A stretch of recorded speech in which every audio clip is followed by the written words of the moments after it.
We're live. We Justin, are live. thank you for coming on the show, man. Thanks for having me, brother. We were just talking about anti-government memes. Oh, To start off. that's how I opt. That's actually my form of currency on the internet, you know? I was going to ask, but I waited until we were live. Have you seen the meme where it's like, your grandma, like, please don't talk about politics at Thanksgiving, at and then it's just Thanksgiving, him, like, just one sparkling water later. It's not even a drink. You're like, so they should probably end the Federal Reserve. The ATF is gay. The ATF is gay. And that's kind of like whenever I get bombarded with memes all day that are like anti-establishment memes all the time, whether it's the ATF, the USDA, the FDA, Any the Federal agency. Reserve.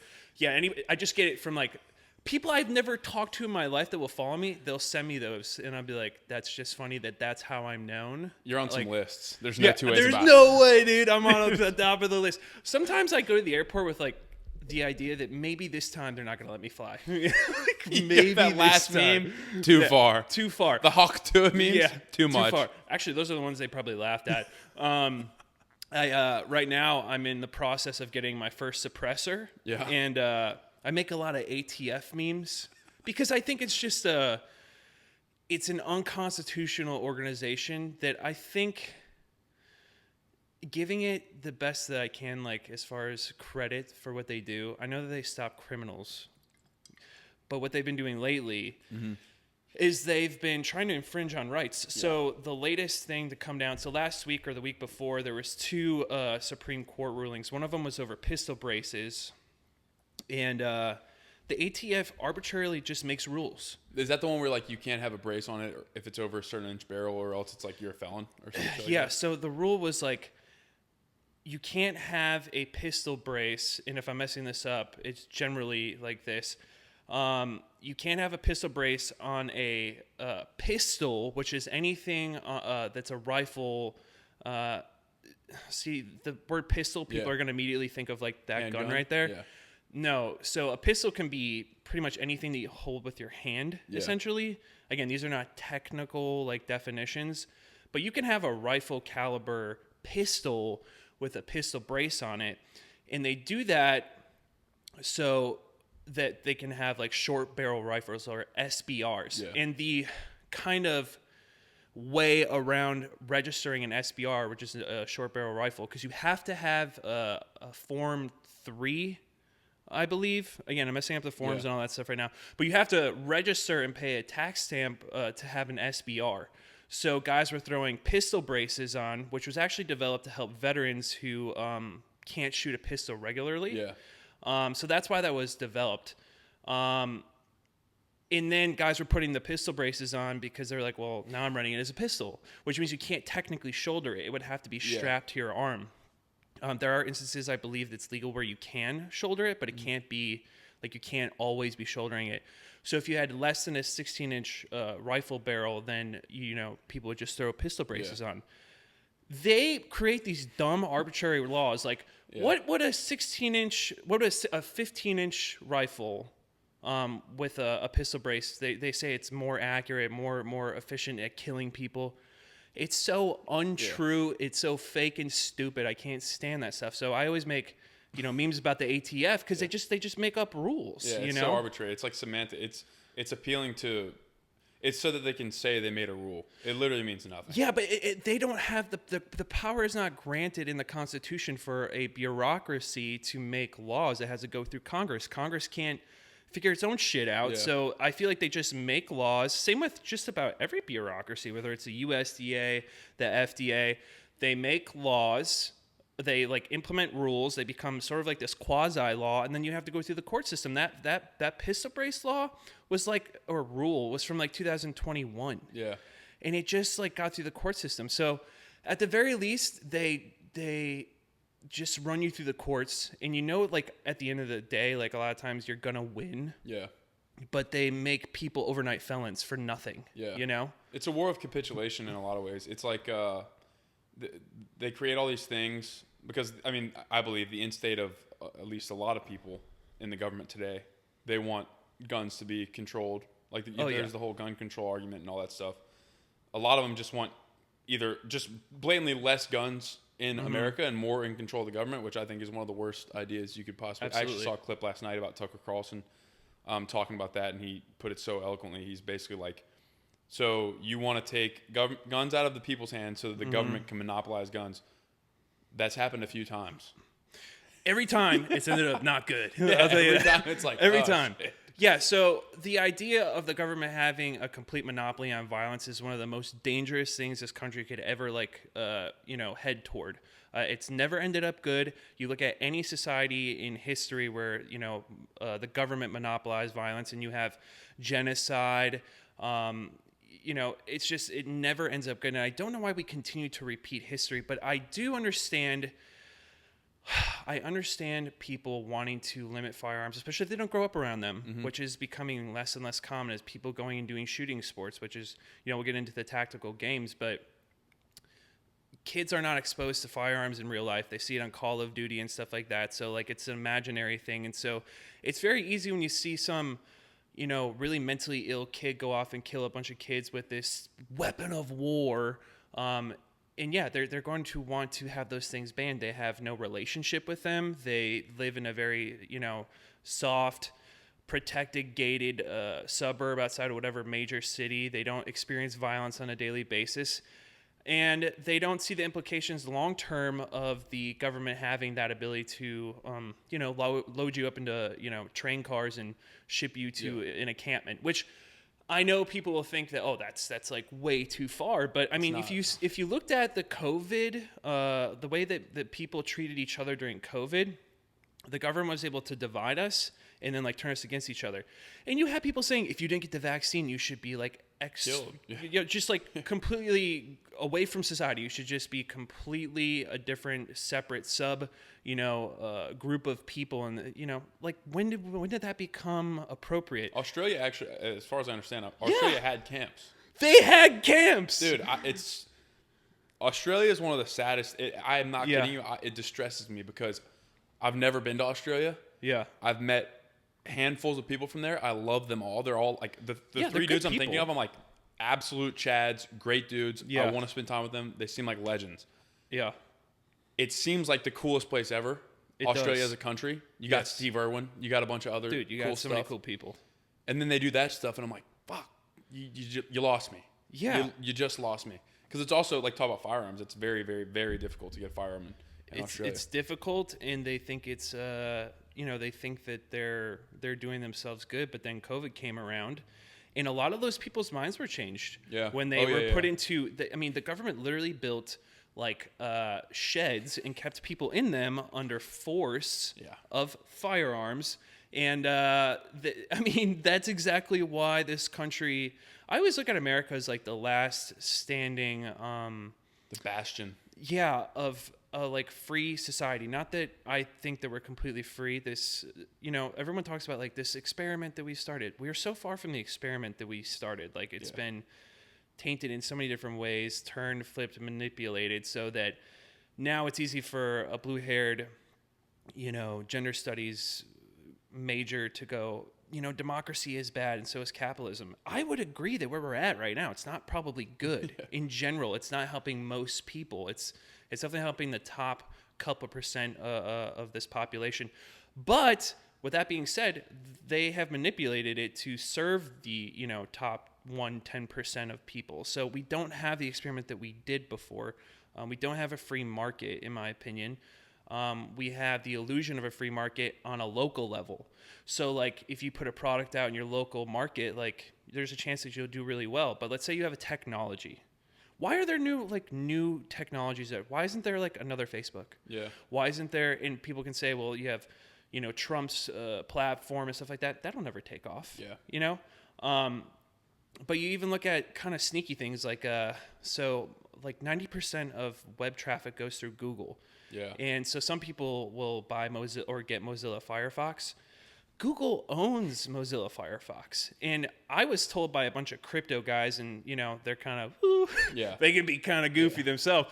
But they were talking about, like, I was like, then why wouldn't they just squash this one? Because they have to, like, have something that makes it look like there is competition in the market. Illusion of otherwise, choice. people start going, wait, Google has this, they own that. I mean, Google is one of those companies that also scares me. Like, the government itself is, is intimidating for tyranny, but I think that these tech companies are really the long arm of the government, because like you look at Google, all of your data is with Google.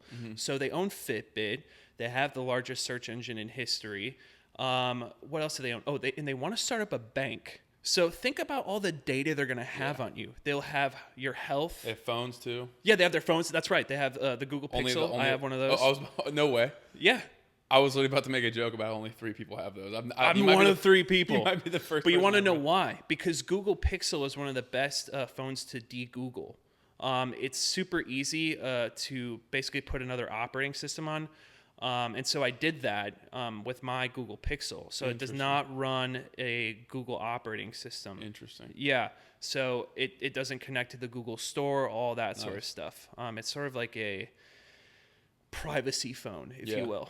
I don't ever use it, but I wanted to see if I could do it. So, I put Linux on my computer and then downloaded this OS, like rebooted it and all this stuff. And I was just wanting to see if I could do it. And I can, okay? Just I so can you do know. it. Just so you know, I can. That's awesome. But yeah, I think all that data they're going to have on you, and then we're moving to a world that's going to be run, and some people will want it governed by AI. That's scary. And I'm good on that. yeah, I'm really super good on that. Let it be known that I'm definitely not in on that. It's funny though, because I'll listen to Joe Rogan and he'll be like, I kind of want that. And I'm like, yeah, but the problem is every AI that's been created so far has a bias in the direction of the policies in which the creator believes in. So you look at ChatGPT, it won't say anything good about Donald Trump, or it used to not. And I think because of the Joe Rogan podcast that they're like, oh shit. But you couldn't get it to say anything positive about Donald Trump, but it would say Joe Biden is a absolutely great president who's done this, and the next thing. So AI inherently will have the bias of its creator. There's a ChatGPT. I won't get into the actual specifics of this. My friend literally did this experiment. I talked to him about this last week. He asked it a question that he went down like a long rabbit hole. He saw this question on the internet or something, but the question was essentially something along the lines of, if X would save the world, nobody would get hurt from X activity. Okay. It would be a verbal. Oh, and it would save the world. Is that okay? And ChatGPT said no. And then he basically asked it like all these questions, and it like bam, bam, bam, bam, all the way down until it basically like it circled back on itself. It was weird. I was having a conversation with him, and it was literally like he like froze the bot. And I had this like funny image where I think it's like, what if it's not actually AI and it's actually just a bunch of like telemarketers from like India, and they're just like, fuck this guy, dude. Fuck, dude, what do we do now? Yeah. No. But it's just crazy. There's definitely a bias. I agree with that. It's pretty wild. Yeah, there's absolutely bias, and if people want that to be a governing body or control governing bodies, that's a really scary thought process. Now, to me, AI right now is just sort of magical, and people are embracing it. But I don't think we understand the implications of it. And I think it was a tweet by Mike. I don't know his last name, but he owns Sons of Liberty Gunworks, and he said, in 30 years, AI will render the Second Amendment useless. And it really got me to thinking. It sent me down a spiral, and he had it up on Instagram, and I think he deleted it. But I was like really intrigued by that thought process. I wonder what he meant by that. But to me, it was like AI is a predictive model already. So I wonder if they apply AI to things like, and I know like put on your tinfoil hat, but if they apply it to all the data that they have on you, sort of like a Minority Report, where like he's probably going to commit a crime at this time, or this person's way more likely to stand up against the government, maybe take them out in advance or something like that. It sounds weird, but I'm gone, dude. Like so I almost wonder if that's what he meant by that, or what he did, because it kind of like was like scary. I was like, oh no, you're right. Like if we're fighting against supercomputers, today I saw Joe Rogan post on Instagram. This is where I get all my news. Yeah. Joe Rogan, so I'm informed. Yeah. And he posted something that said the world's supercomputer is now in 2024 241 million times faster than it was in like 2019 or 2021. I don't think we can comprehend that. I don't even know. Bro, what? So privacy will be out the window in terms of like supercomputers, because if you think about that, they've always wanted quantum computing, but quantum computing is a huge risk to national security, because you have no ability to protect passwords. Yeah. Like passwords would be, it would figure out a password very quickly by trying all the possibilities. Yeah.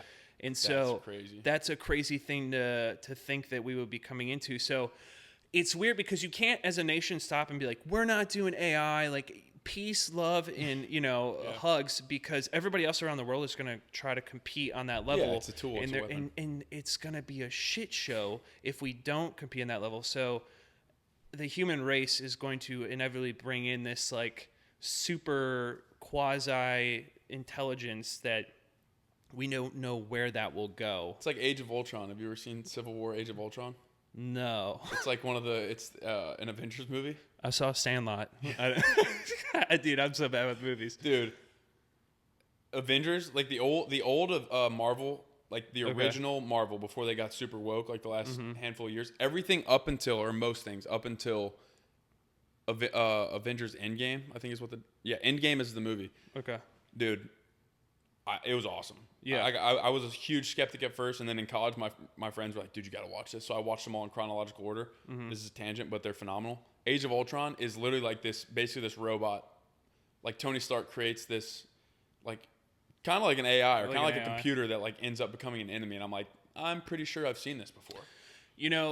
There's a large swath of people that believe that Hollywood just kind of like drops little hints along the way in culture to get you ready for the thing, so that you're kind of less apt to be like, what the hell is going on? Yeah. And so a lot of people believe that like aliens. Yeah. We've seen aliens in movies in Hollywood for many, many, many years. And then during COVID, I know we keep going back to COVID, but during COVID, for some weird reason, the government was like, oh, I know we're going through a pandemic. We have George Floyd riots, but aliens are real, And that was the weirdest thing ever to me. They're like, by the way, aliens are real. We don't know what these crafts are. Back to vaccines. Vaccine. It's like, drop this in. But make sure you get your vaccine, or you can't eat at Popeyes. Yeah, okay, but aliens. Yeah, but aliens also exist. It was such a weird year. I don't think this country has gotten over the trauma from that year. No, 100%. We're not over what happened that year. We have not processed it because nobody wants to hear the C word. Yeah. And I'm talking about COVID. Yeah. Yeah. Nobody wants to hear that word anymore. But it's important to remember what happened that year, because that was a huge shift. I mean, pre-2020. So many things felt like they were like different, and we were already like on this weird trajectory. But that year, we have Space Force created, we have aliens coming out, we have this weird COVID vaccine, which now they're using that technology to even on cows and stuff. mRNA vaccinations are now like the new thing for vaccinations. So like that was a huge shift culturally, and then it was a huge shift in science, or the way we practice science. And so we haven't gotten over that yet. But just in general, I feel like Hollywood just gives us little breadcrumbs so that when that thing happens, we're kind of like, oh yeah, we know aliens exist. We've been watching movies. We're exposed to it. It's almost like a societal vaccine. It's like a non-lethal dose to get us used to it. Yeah. That's an interesting point, but I do, before, as any good story does, we started in the middle. Yeah, absolutely. We got right into the Absolutely. I want to take a step back. Okay. And kind of just like dive into your story a little bit, your journey. Okay. You're from the Midwest and served in the military. Yeah, so... that's what I know. Yeah, well, I don't talk about myself much online. Don't say whatever you want. You don't have to go into. Oh no, it's not that. It's just because I don't think I have some incredibly special story. I think everyone's got their thing. But I grew up in the Midwest and pretty conservative household. I remember growing up. This will be funny if my mom sees this. But we would sit at like the kitchen table or like eating dinner, and this is in the Clinton administration. And my parents would be like, yeah, the Clintons are like evil. Like they would be like, yeah, they're selling secrets to China. I'm 9. So that's how I grew up, And, awesome. I grew up around firearms and shooting sports. We would go to like after school, my dad shot like tough man leagues in Wisconsin. So, after school we would like go to the gun range, in like do our homework if we had homework or something like that. So my dad would be out shooting or something like that. And so I just grew up around firearms a lot. That's why they have like this special place in my heart. My like 10th birthday party was at an NRA like kids event. It was an 8-hour day. In the first 4 hours, all makes sense. Yeah, we got a pocket Constitution, and we had to study the Constitution, learn about the Second Amendment, its implications, and all this stuff.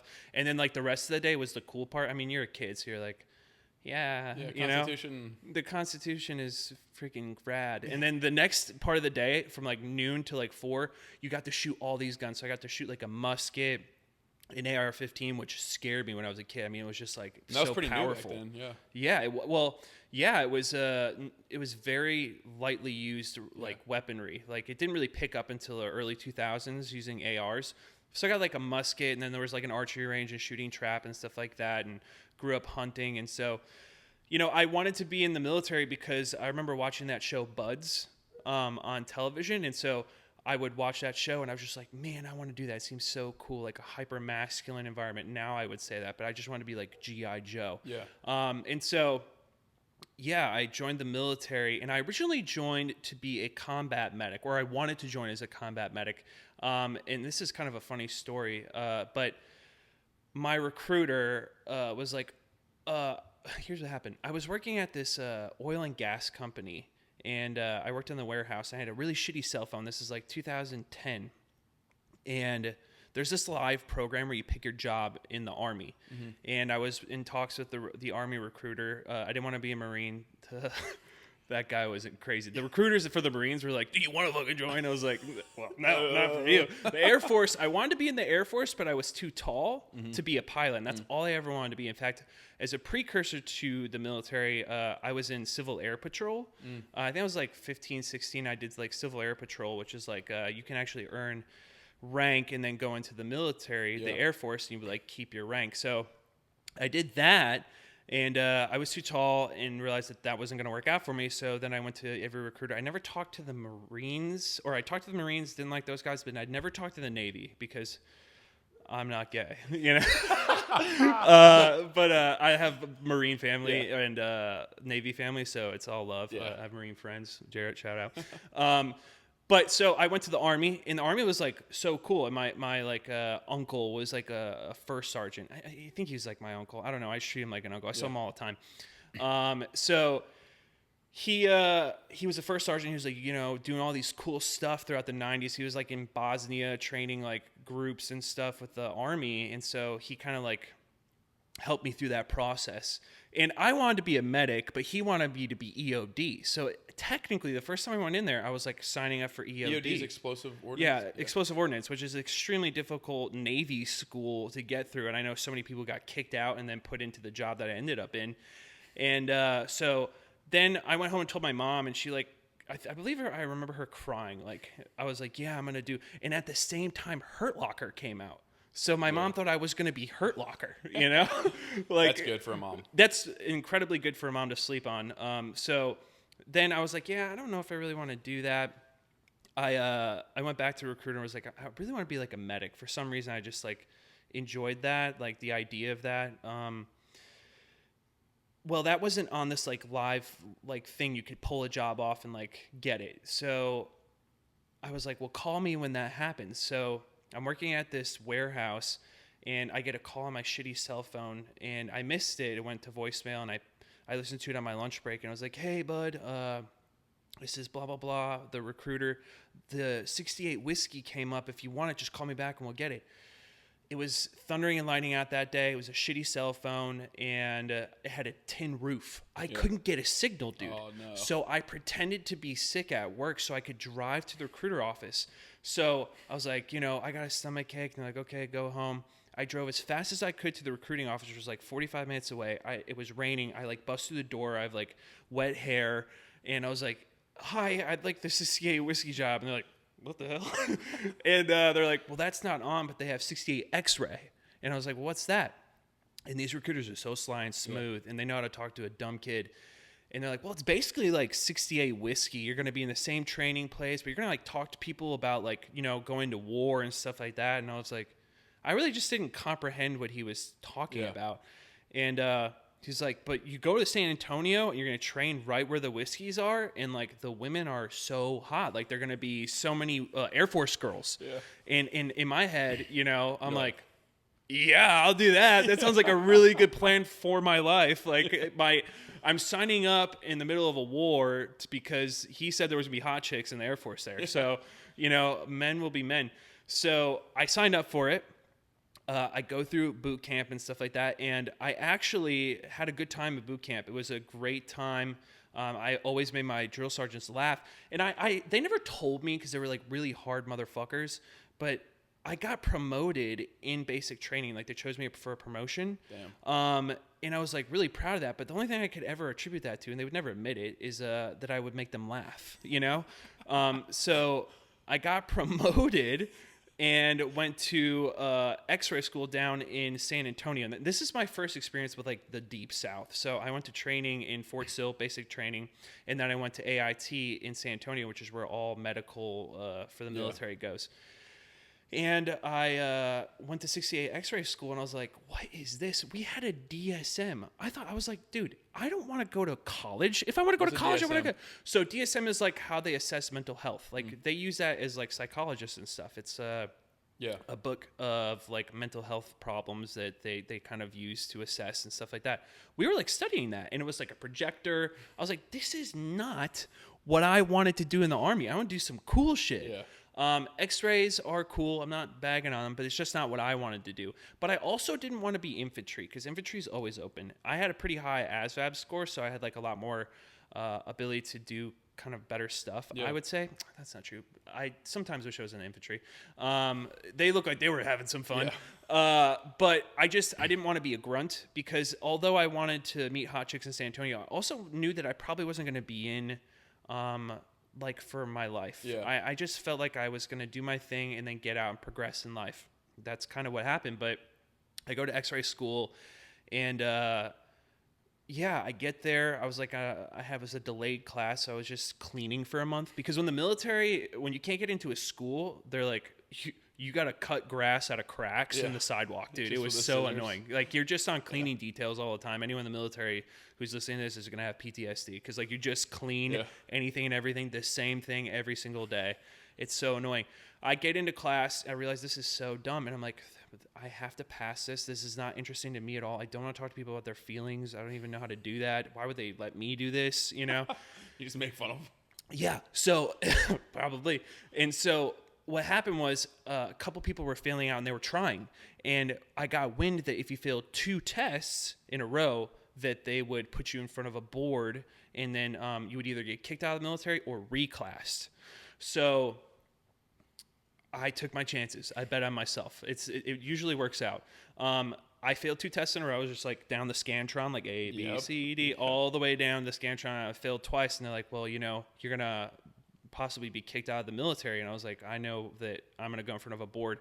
It was like the most nervous day I had from like being a teenager and getting in trouble with my dad to like that point. That was like way more nerve wracking because you go in front of like an Air Force lieutenant colonel, Army lieutenant, and a sergeant major, and you have to report. I never reported before, and you have to essentially convince them that you're worthy of still being in the military. And mind you, like I'm thinking at this point, this is like what I have going on in my life, you know? Yeah. So it was like a big risk, but the thing that saved me is I was athletic. And in the Army, if you're athletic, you can get away with a lot of stupid shit, which is good and bad. So I was really athletic. I had a good PT score, and I was a fast runner. Like the Army just runs and runs and runs and runs. And so I had a high PT score. And, you know, when I went in front of this board, I was like, I was made for the military. I've always wanted to serve in the military, et cetera, et cetera. And they're like, okay, you're going to stay in. We're going to keep you in. But just know you're getting reclassed to needs of the Army. And I was like, okay. So they're like, you understand you could be a cook, right? And I was like, oh, I just fucked up, dude. I'm going to be making scrambled eggs for 4 years, you know? But it's just God. This is the way God works. So at the same time that I get reclassed, there's this 14 Juliet. It's a job that they split into 2 MOSs, and they need to fill both sides of that MOS because 14 Juliet was just such a long school to go through. So they made the 14 Juliet into 14 Echo and 14 Hotel. 14 Hotel is an early warning enhanced operator, and the 14 Echo is, I can't even remember what the name is, but they work with radars and they're like shooting stuff out of the sky. Okay. At this time, the Army's splitting this MOS and they needed people. Otherwise, I probably would have gone into like a MOS mechanic or not that these are bad jobs. It's just not what I want to do. Some people sign up to be cooks. Let them be cooks. I didn't want to do that. So I just I honestly chalk it up to God that this was happening at the same time. I get picked for 14 Hotel. Now, Google was a thing at that point. It was like 2011. And so I remember Googling 14 Hotel. There was nothing on it. Well, the only thing on 14 series jobs, on the Army website, was 14 Juliet. It looked kind of cool. I'm sure it's still there, but it looks like they're in this command center shooting missiles out and stuff. And I was like, oh, okay, that sounds pretty cool. But it wasn't 14 Hotel. I'm like, so what do I have? And the job titles didn't match. I don't remember what 14 Juliet's technical job title was, but it just didn't match. So I was just kind of okay, I don't know what I'm going to do. So I had to ship back to Fort Sill, which is where you train for that job.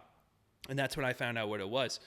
So an enhanced early warning specialist is basically the side of 14 Juliet that uses satellites and data coming in from other parts of the military to provide this other side, the 14 Echo, a larger air picture when you're defending assets. Okay, so I worked with the Patriot radar system, which is the equivalent, and a lot of people don't know what that is, but they have heard of Iron Dome, especially with all the stuff in Israel going on. So that's America's Iron Dome. And so the 14 Echoes would sit inside of these command centers, and they would essentially assess these missiles or UAVs that were coming in.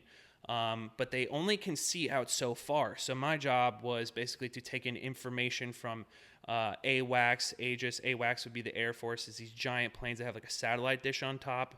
And then AWACS, which is the Navy, and then these other systems. And then I would tell them, hey, you're about to see this thing. I'm breaking it down very elementary, but hey, there's a UAV coming. It's going to be in this range. And we would do that because the job basically teaches you what flies in what zone. So this is an ICBM if it's flying between this elevation, if it's a UAV and it's flying this slow, stuff like that. So I got that job. It was 6 months of training. I had a good time, met a lot of great people. And then, we were coming upon orders to go to our first duty station. And I got Japan. And I was so fucking bummed out. But I'm so glad I got Japan. I was I don't want to go over to Japan. What? I'm not going to see my family for 2 years? This is insane, dude. I didn't want to go. Yeah. People were getting Fort Sill, Oklahoma and stuff like that. I didn't like Oklahoma, but it was in America. Yeah. So I got Okinawa, Japan. So I went on a little bit of leave, and then I shipped out to Okinawa, Japan, which was the first international flight. And by the way, it was the military was the first time I ever flew ever. Yeah. I was flying in C-130s. You people got on Delta for the first time. I was flying in cargo planes and fucking, I was what? This is a weird experience, Dude, quick interjection. My papa was in the Navy, and he has some hilarious stories. I mean, he was in the Navy in between Korea and Vietnam. So whenever that was, I think the early 60s. Love it. Yeah. But nonetheless, he has stories of being on, because planes back then, planes rough now are different beings altogether. Well, some of them. Yeah, some of them. He has stories about they were going to Jacksonville, I think, somewhere where they were doing their Navy training. And he said, I think there was one story where he said legitimately everybody in the entire plane threw up except him and one other dude. So he's literally sitting in this plane for 3 hours because he's from Texas. And they flew, I think they might have flown to Oklahoma. So they flew to somewhere, and then they had to fly to Florida. Yeah. He said he literally had to sit in this unair-conditioned, whatever they used back then, cockpit, full of throw up. Yeah. And then they get on, however, for 2 hours. But I just thought it was funny. Cause, they have bags and stuff in there. I remember my first flight, I didn't have, I wasn't queasy, on the back of a C-130. But I was mortified because they opened the back up. Yeah. And there were people sitting on the back of the on the ramp on the back without seatbelts. I was what are you two doing? That was insane. I was you can strap me in, dude. I had a bag in case I needed it. But I was fucking hoo-ah, I was ready, you know. I wasn't ready. But So I go to Japan and I get stationed there. And dude, and this is where my hate for Kim Jong Un comes from. That motherfucker kept me in the field for so long. So Kim Jong Un, I'm sorry, Kim Jong Il, whichever one the dad The was first that one's died. ill, yeah. Il. So yeah, Il. Rest in peace, fucker. He was this crazy dude during the Obama administration. He would just launch rockets all the time. Now, I was stationed with 1-1 and 1-1 ADA. It's very, I have to specify because there's a 1-1 Special Forces there. I was not Special Forces. So I was stationed with those guys, and basically what happened was we would be in rotation for protecting Kadena Air Base. So Patriot radar system is not an offensive tool. It's simply a defensive tool. It cannot shoot. Like, it has to have a target that it's shooting at. And by the way, it flies next to the target. It doesn't, like, a lot of people think it explodes into the target. It, like, gets next to it and explodes, right? So, you know, our mission was to protect Kadena Air Force Base, which is essentially the most important asset in the Pacific for the United States military. Anything and everything that comes out of the Pacific is, like, out of Kadena Air Force Base. It's just that That's important. on Okinawa? It's on Okinawa, yeah. So, like, it's a huge hub. And so that's what our mission was, is to defend Kadena Air Force Base. Now, Kim Jong-il is just like Rocket Man. Like, when Trump said Kim Jong-un was Rocket Man, no. His dad was the real Rocket Man. He would just launch shit all the time into the ocean. It would, like, fly over Japan. And so there was a firing order, but that's what we had to do. And so we were on rotation basically for 2 fucking years straight because he just kept launching rockets around, dude. Like, I could totally imagine that fat dude just, like, pressing a button. Oh. Yeah, and he used to realize what he was putting me through at a 19-year-old, 20-year-old, where I'm like just wanted to sleep in my own bed. But so how it would work is, like, one battery would be basically slewed in defense, and then one would be on radar, or I'm sorry, on maintenance, and so on and so on. And you go through. There's 4 batteries, and so it was just 2 years of, like, rotating through being in the field. So, like, every 4 months, for a month, you were just sleeping out in the, like, you know, a lot of people don't know what Okinawa is, just like America's Hawaii, except for it has, like, more things that can kill you. Yeah. Giant banana spiders, like habu. It's like a very poisonous snake over there. And so we were just sleeping in, like, the fucking, like, rainforest of Japan all the time. And it is so muggy and hot. And it was just, it's beautiful if you're on vacation. I recommend it. But I don't think that you want to sleep in, like, these shitty tents for, like, 2 years straight, like, under stress of, like, do we have to engage a target all the time? It was so exhausting, like, all the time. The late nights, you're sleeping on, you know, so you'd be out there for a month and you're like, okay, you're just, you know, dude, it's 24 on, 24 off. Like, you, in an 8-hour day. 24 on, 24 off, 8-hour day. And I did that for 2 years. And I was like, I just was like, I do not want to go overseas again. This sucks, you know? So I get back to Fort Hood. I get stationed to Fort Hood. And I'm like, everyone's like, dude, you're going to love Fort Hood. Where's that? Just north of Austin. It's like an hour north of Austin. That's how I get to Austin. So I get stationed at Fort Hood. I meet, like, my best friends. I'm friends with, like, a lot of people still, but that's where I meet, like, some of my best friends was in Fort Hood. We all hated each other at first because it was like a car community, and they were like, they all had, like, their cars and trucks, and I bought a Subaru when I got back, and Subarus just are, like, very easy game I'm making fun of, but I had, like, a Subaru STI, and so I got pulled over, like, the first day I landed in Fort Hood. Like, I did something and a cop pulled me over. Like, I sped out real fast, and just being a young, dumb kid. And so everyone was like, you fucking loser, you know?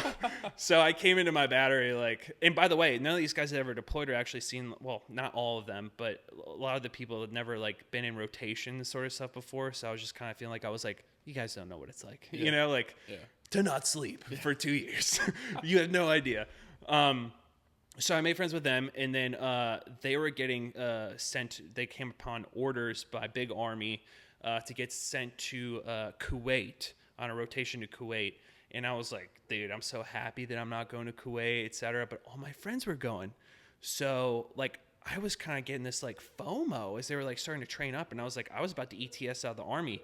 And so I signed an extension. Nice. You know, I was like, I'm going to go with, you know. So I signed an extension, went to Kuwait.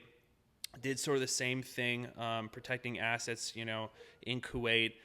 That was a trip too, because that is such an, like, the American culture is so different than even Okinawa, but like the Kuwaiti culture, like it was so weird. I always tell this story about, like, there's a ton of like cars just on the side of the road. Like the Kuwaiti government, if you crash your car, they just allow it to be like sit on the side of the road. I was told that it was because it was like a lesson learned. Like you won't speed and do all this stupid stuff if you're basically driving past. So there would be like Tahoes, and they love big American cars. I mean, they're oil country. Yeah. So there's no smart cars. Sounds like Texas. Oh, dude, there's no smart cars there, So it'd be like flipped over GMCs and stuff like that. Just leave so them. You'd be like driving down the road, and it'd just be like a brand new Tahoe just on its. I was like, dude, good business idea. A couple of veterans come over here and just strip parts and send it back to America, dude. Like, I always thought, like, this would be such a good job. It was like a new one every day. I don't know what they're doing over there, but they would always be on their side or something, man. So, I got to like go to a bunch of different stuff there. There was like terrorist threats at that time. So ISIS was ramping up and was like a major problem at that point under the Obama administration. A lot of stuff happened under the Obama administration. I'm just saying, it's kind of happening under the Biden administration. When you don't have a strong leader, the rest of the world, bad guys will go, yeah, we're gonna. Now's the time. Now's the time to fuck up. That's a simple. I mean, if you read, not Mao Zedong, Sun Tzu, Art of War. Sun Tzu. I knew you were going to say that. Mao Zedong even has a book. I think it's called The Little Red Book or something. Yeah. It's basically like on guerrilla warfare or something like that. But yeah, it's like strike when your enemy's weak. And exactly. And there's a reason that I think there's a reason that happened during the Obama administration. I think Putin decided to go to Ukraine. That's why I think so. Yeah, absolutely. I mean, it seems pretty clear. And we kind of have that data just from like looking at the Trump administration. We didn't get into any wars. So he launched a couple of rockets one time, whatever. That's like, we've done worse. Well, dude, I actually learned this recently. Supposedly, Obama was a rocket man himself. I heard that Obama... He's a drone guy. Yeah, drone guy. Oh, I have, I heard that he would just drop some fucking... I could be completely mistaken. I'm speaking on my ass. He got into office being like a pacifist that promised that he would get us out of, and everyone was around, so I'm not going to tell you anything new, but I will tell you this. That man I'm telling you, he heavily utilized drones. Yeah. Like, I can tell you firsthand, drones would just be all over, and he was using them, like, it was like the way he fought. It was like, Trump was like, we're going to use brute force, military men in like a show of strength. Mm-hmm. Obama was just kind of a weak leader, but then he would act like he was this pacifist and that he was against war, but he was using more drones than Bush did. Yeah, that's what I heard. I heard that that more drone attacks under the Obama administration than Trump and Bush, I believe. Unless I'm mistaken. Dude, absolutely, he did. That was like his favorite thing. I honestly feel like he should have a drone tattoo, like on his neck. He should have a drone tattoo. Yeah. I digress. So I got, I went with those guys over there. The culture was very interesting and kind of beautiful in a lot of ways. I went to museums and stuff there. They would have like this sign up thing where you could like go like explore if you got like approved by your command. And so I've gone to a couple museums to learn about their culture. And then we went to I remember one time we went to a Turkish coffee shop, and everyone at the coffee shop had a Ferrari. I was like, my mind was blown away. It was like Bee Cave, Texas, like everybody had a Ferrari. Yeah. I was like, what the hell? But I'd never been to Bee Cave, Texas. So coming from the Midwest, when, not everybody's driving a Cavalier, like that was pretty fucking cool, And everyone was just very suave and like kind, I would say. But then a couple weeks after I went to that museum, I remember there was like a terrorist attack over there. So they cut that off for the rest of the time. Wonder why. So. Yeah. And so, ISIS was ramping up. We were right on the border. If you don't know where Kuwait is, it like borders Iraq. So like there was always like, we were always on like some high alert and like always like the gate guards and stuff like that. Nothing ever happened when I was there. I ETS out of the Army, which brings me to like just ETSing as a enlisted soldier versus an officer is so much different. And I get back and nobody was like, oh yeah, you're changing your life. Like, how can we help you? It was just kind of like, you're done. Like, normal person. Yeah. Like go then, like wouldn't let me go to my appointments and stuff. A lot of veterans have this experience where like being in the Army, if you don't have a good unit, it's like being in a very toxic relationship where they like don't want you to go, And so they like kind of treat you like shit.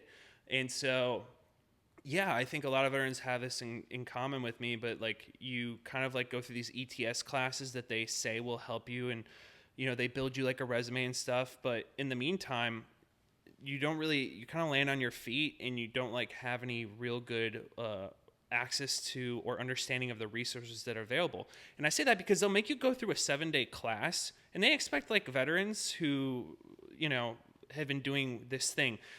You've been extracted out of society now for X amount of years. For people, it's longer than that, and they'll get the same treatment. Yeah. So you could have been in 8 years or 12 years. You're going to get that same week of like information as to how to file for stuff with the VA, what jobs, how to build a resume. So you're like, they're about to kick you out, no paycheck, nowhere to go.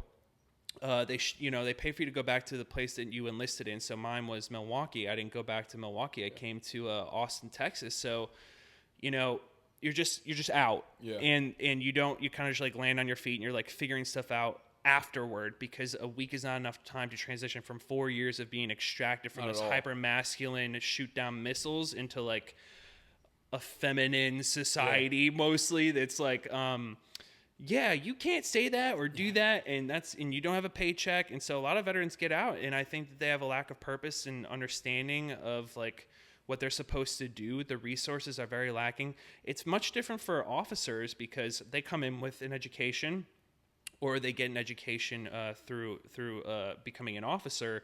And so a lot of the officers that I served under, which I really enjoyed, they were lined up with like SC Johnson and stuff like that, and just good jobs. They were getting out, and they had like a career that was kind of lined up for them already, and their management skills were easily applicable to something in a management job that was like going to give them a career. Yeah. And we didn't have that sort of thing. We didn't have that sort of support either.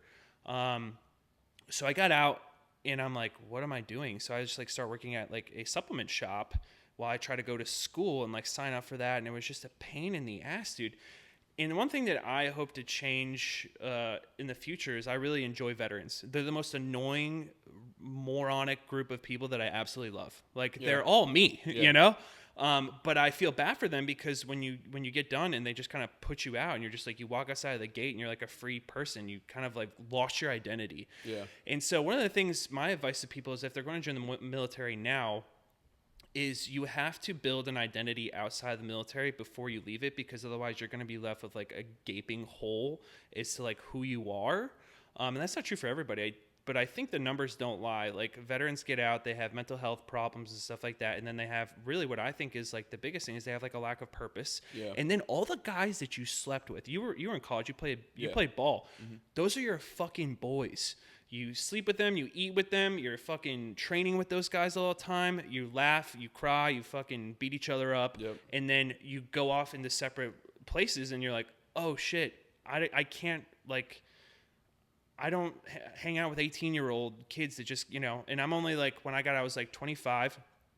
I did not really understand 25-year-olds at that point. I'm like, you guys don't know what problems are. Like, you're complaining about the dumbest shit. I cannot understand it. And so it's kind of hard to mesh into that sort of society. I think you almost have to like transition like a year in advance or more to being like, okay, what am I doing outside of the military? But it's hard because depending on what your job is too, you're in it. You're always training. Like, we were always training. You're in the box. You're always doing something like that. Yeah. That's the comment you just made about like your boys. That's so real. And have you ever seen I think it's the Pacific, but it could be Band of Brothers. Have you ever seen those two? I've seen the Pacific. Have you seen Band of Brothers too, or no? I think I have. It was a long time 10 ago. out of 10 recommend. Yeah. It's like a series, right? Yeah. So Pacific is essentially, it's based off With the Old Breed by Eugene Sledge, who was a Marine who served in I want to say like Guadalcanal, and then one other battle down there, maybe a couple others, but nonetheless, it's about that book, about these Marines that go over there. That's the Pacific Front. Band of Brothers is the European Front. It's the first of the 506, I believe, airborne. Like they're very like that regiment is very famous. Nonetheless, it's in one of these shows. It's at the end, and this is during World War II, so there's no phones, no social media, none of that. And I'm literally like starting to even get sad thinking about it. There's these scenes where they're on the train back. They're stateside. They're on the train. They're dropping people off, and you're just like looking at these dudes. I can't remember who exactly. I wish I remembered the film, but they're looking at these dudes who they literally just either fought Nazis with, had 50% of their like best friends just die or get injured or whatever. And you're looking at them. You've done this for 4 or 5 years. You trained up to it. You've risked your life. You've probably gotten injured. You've done all these crazy things, and then it's like, all right, see ya. Yeah. Like, I'll write you a letter. There's no. You're not calling on phones. Yeah. You're not. Hey, like, send me a text. You're not FaceTiming. It's literally, hey, see ya, adios. It's been nice. Hopefully, we can connect in the future. And I like get emotional thinking about it. We have the benefit of social media and all these things now. But it's one of those things, even for me, and I won't like compare it to military. Although I will say I had Mark Green totally on here. Fine. I mean, there is that sense of like belonging that if you're in a collegiate sport, you totally understand. Yeah, Mark Green, who's a Navy SEAL, I had him on the podcast, episode 60 something. Yeah, he wrote a book called Unsealed, Navy SEAL's Guide to Mastering Life's Transitions. And I made a similar comment, and he like stopped me. He's like, hey, I want to reiterate, just because my transitions from the military is not like everybody has transitions. You could be a school teacher and you work for 25, 30 years to be a school teacher, then you transition. That's still a transition. And so what I'll say from my experience is like the group of dudes that you spend literally every day for 4 straight years, military, 5, however many years, you're spending all this time, you're working towards the same thing. You're working out together, you're getting injured and healing together, you're crying together, you're laughing together, you're drinking together, you're partying together, you're doing all this shit together. And then it's like, you graduate, all right, you go back to Florida, you go back to New York, you go back to Boston, you go back to Atlanta, you go back to Texas, see ya, adios. And we have this social media now, which makes it better, because obviously you still get to be more connected than the previous stories I mentioned. But you're so right in that it's kind of just like to the wolves. It's like, all right, you're going back. You're from Milwaukee. Go back to Milwaukee. You're from New York. See ya. Thank you for your service. Spent 5 years with you. You're my best friend. I guess we'll connect somewhere down the line. And you because that is now your best friend, the best friends you had don't know your experience anymore. They don't understand you. And they're still your friends, and they're still great friends. But you go back and you're like, you've developed all these other relationships, and those other ones back home or wherever you came from, they all sort of like, unfortunately diminish a little bit, at least they have to. And so they atrophy. So getting back, you're kind of like, you want like this purpose, and you want your friends around, but everyone's gone. And by the way, it's like super hard to connect.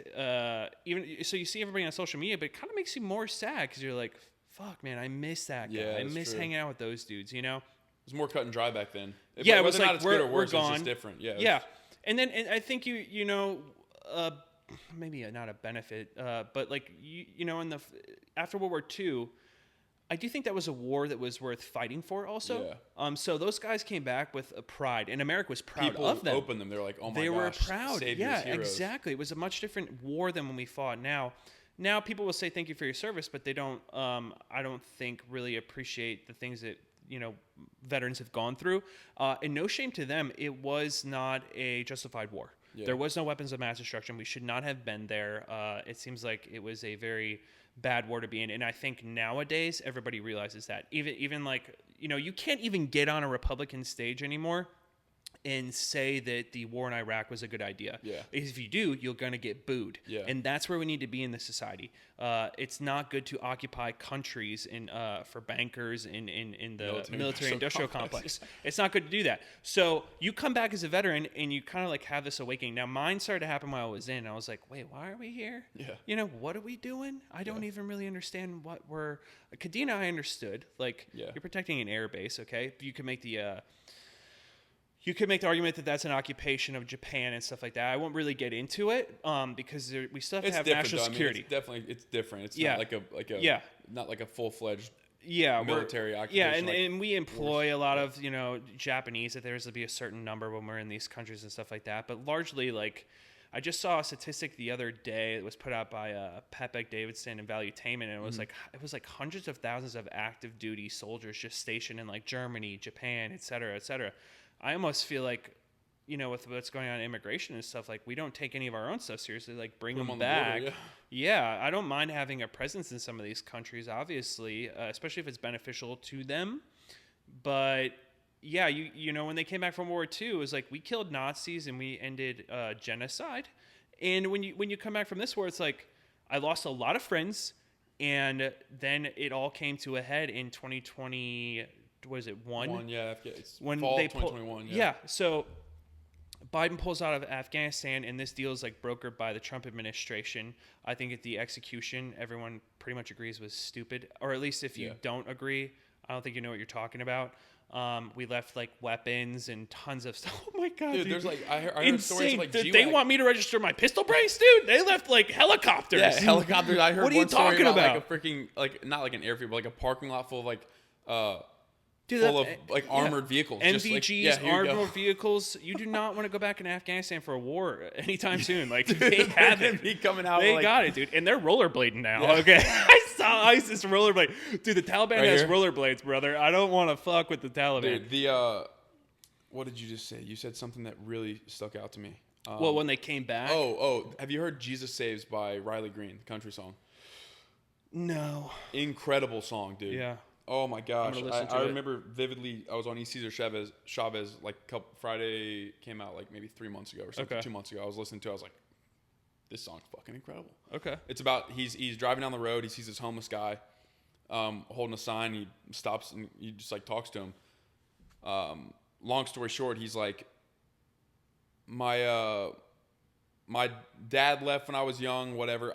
When I finished school, my country shipped me off to war. And he's talking about a Vietnam veteran. Yeah. When I came back, my whole country didn't love me anymore. Exactly. So it's the same deal. It's like, you think about the reception. I mean, you've seen that famous picture of the couple kissing in New York or whatever after we won the war, World War II. Yeah. People Where were everyone like, was just like throwing their it was hats hero. up. It was heroic. It was like, oh my gosh, thank you for your service. This is God, incredible. that gives me goosebumps. I get goosebumps right now too. Yeah. And then you think about the reception of, I mean, I think it really, really started changing in Vietnam. That was a huge, I also think that's when like the military industrial complex started to really get grip. Sure, in they did. The actual like Absolutely. military decisions we made, but nonetheless, it started there, and I mean that was a start. Like you were coming home, you were almost like an enemy for a lot of people. It's like not only like we don't like the war. It's like fuck you. Yeah, like, they were like spitting on soldiers when they came home. Exactly. Yeah. And now I mean it wasn't that. By the way, those guys severe. were conscripted. Like they didn't want to go. Yeah. But then if you didn't go, now you're a draft dodger. Like so, the same people that call Donald Trump a draft dodger totally supported the hippies, dodging the draft. Yeah. It's just so weird. But yeah, I mean, those guys were conscripted. They came back home and they're like spit on and treated like trash and stuff like that. Now, in the early 2000s, there was like this grace period where people were like, yeah, go get after terrorists. But it wasn't because 9/11, like you had 9/11. Yeah, 9/11. Like, okay, absolutely. go absolutely. Kill some bad guys. And so, but not too long after that, like 3-4 years after that, it was like, no, we don't like this. Like it was clear that like soldiers were not taking, there was no appreciation and stuff like that. Yeah. I just like, I go back and forth because like I get it, but it's not like you have to treat people who went and thought they were fighting for something good. Yeah. I think I've heard Mike Glover talk about this before. He's the owner of Fieldcraft Survival. He's on the hot seat right now. He's a little bit of a hot seat. I don't know what to believe about that story. Yeah, it's tough. I know this is gonna sound hypocritical, but I really do want to hear about the facts, just because we've gotten to this culture of like believe all women and stuff like that, and so I just want to hear both sides. And I know that that's gonna sound hypocritical and stuff like that. I don't know what happened. I wasn't there, but what I can do is relate to Mike Glover talking about how, you come back and you're kind of like, what the hell was I doing over there? Yeah. Like I'm not sure what I was doing was not even good, but just like useful. And by the way, I lost my fucking best friends over there, so you would hope it'd be for something. Andy Stump talks about that a lot too. Yeah. He's big on like, but it's not even, he doesn't even talk about it in like a bashing. It's just like, I think he's described, at least from what I remember, I don't want to put words in his mouth, but like he describes just like a, I don't know, like it's not as cut and dry as it's not as cut and dry as World War I or World War II or those types of wars. Or like the Revolution or something like that. It's not that cut and dry. Because then I've also talked to Dakota Meyer. Yeah. Dakota Meyer is like, he was so proud. Like he's so proud of I know. And he's like, and this is a caveat too, like that I think about, because I go back and forth. I haven't served. I want to make that abundantly clear. I have not been in the military. Yeah, of course. But I go back and forth partially because when I was coming out of baseball, I really heavily thought about it. I'm like, okay, well, I want I think I'm capable. I think I would love it. I've had this like thought for a long time, but I don't want to go fight somebody else's war and make some military industrial guy a billionaire. You know, No. I don't want to go do this. But then you hear Dakota Meyer talk about some of the stuff that these like Taliban are doing. Well, I mean, there's just that dichotomy though, because it's not our country, but it's also like it's literal blatant evil. It's just tough. Yeah. It's a nuanced topic. I have a lot of love for Dakota Meyer, and I think that he's justified in feeling the way he did. The Taliban is an evil group of people that really are oppressive, especially to women. They do a lot of bad things. However, you do get into the argument of like, that's not my country, that's not my culture, and I'm not sure if I should be sending my brothers over there to fight for that. There has to be a certain point where we go, you know what, that's not good. We don't endorse it, but also we don't need to fight it. Like we don't have to be in these situations putting Americans' lives at risk. So I can see where, and his story is incredible, dude. I've heard it time and time again. I've listened to podcasts, Joe Rogan's podcast, I'll listen to yours too.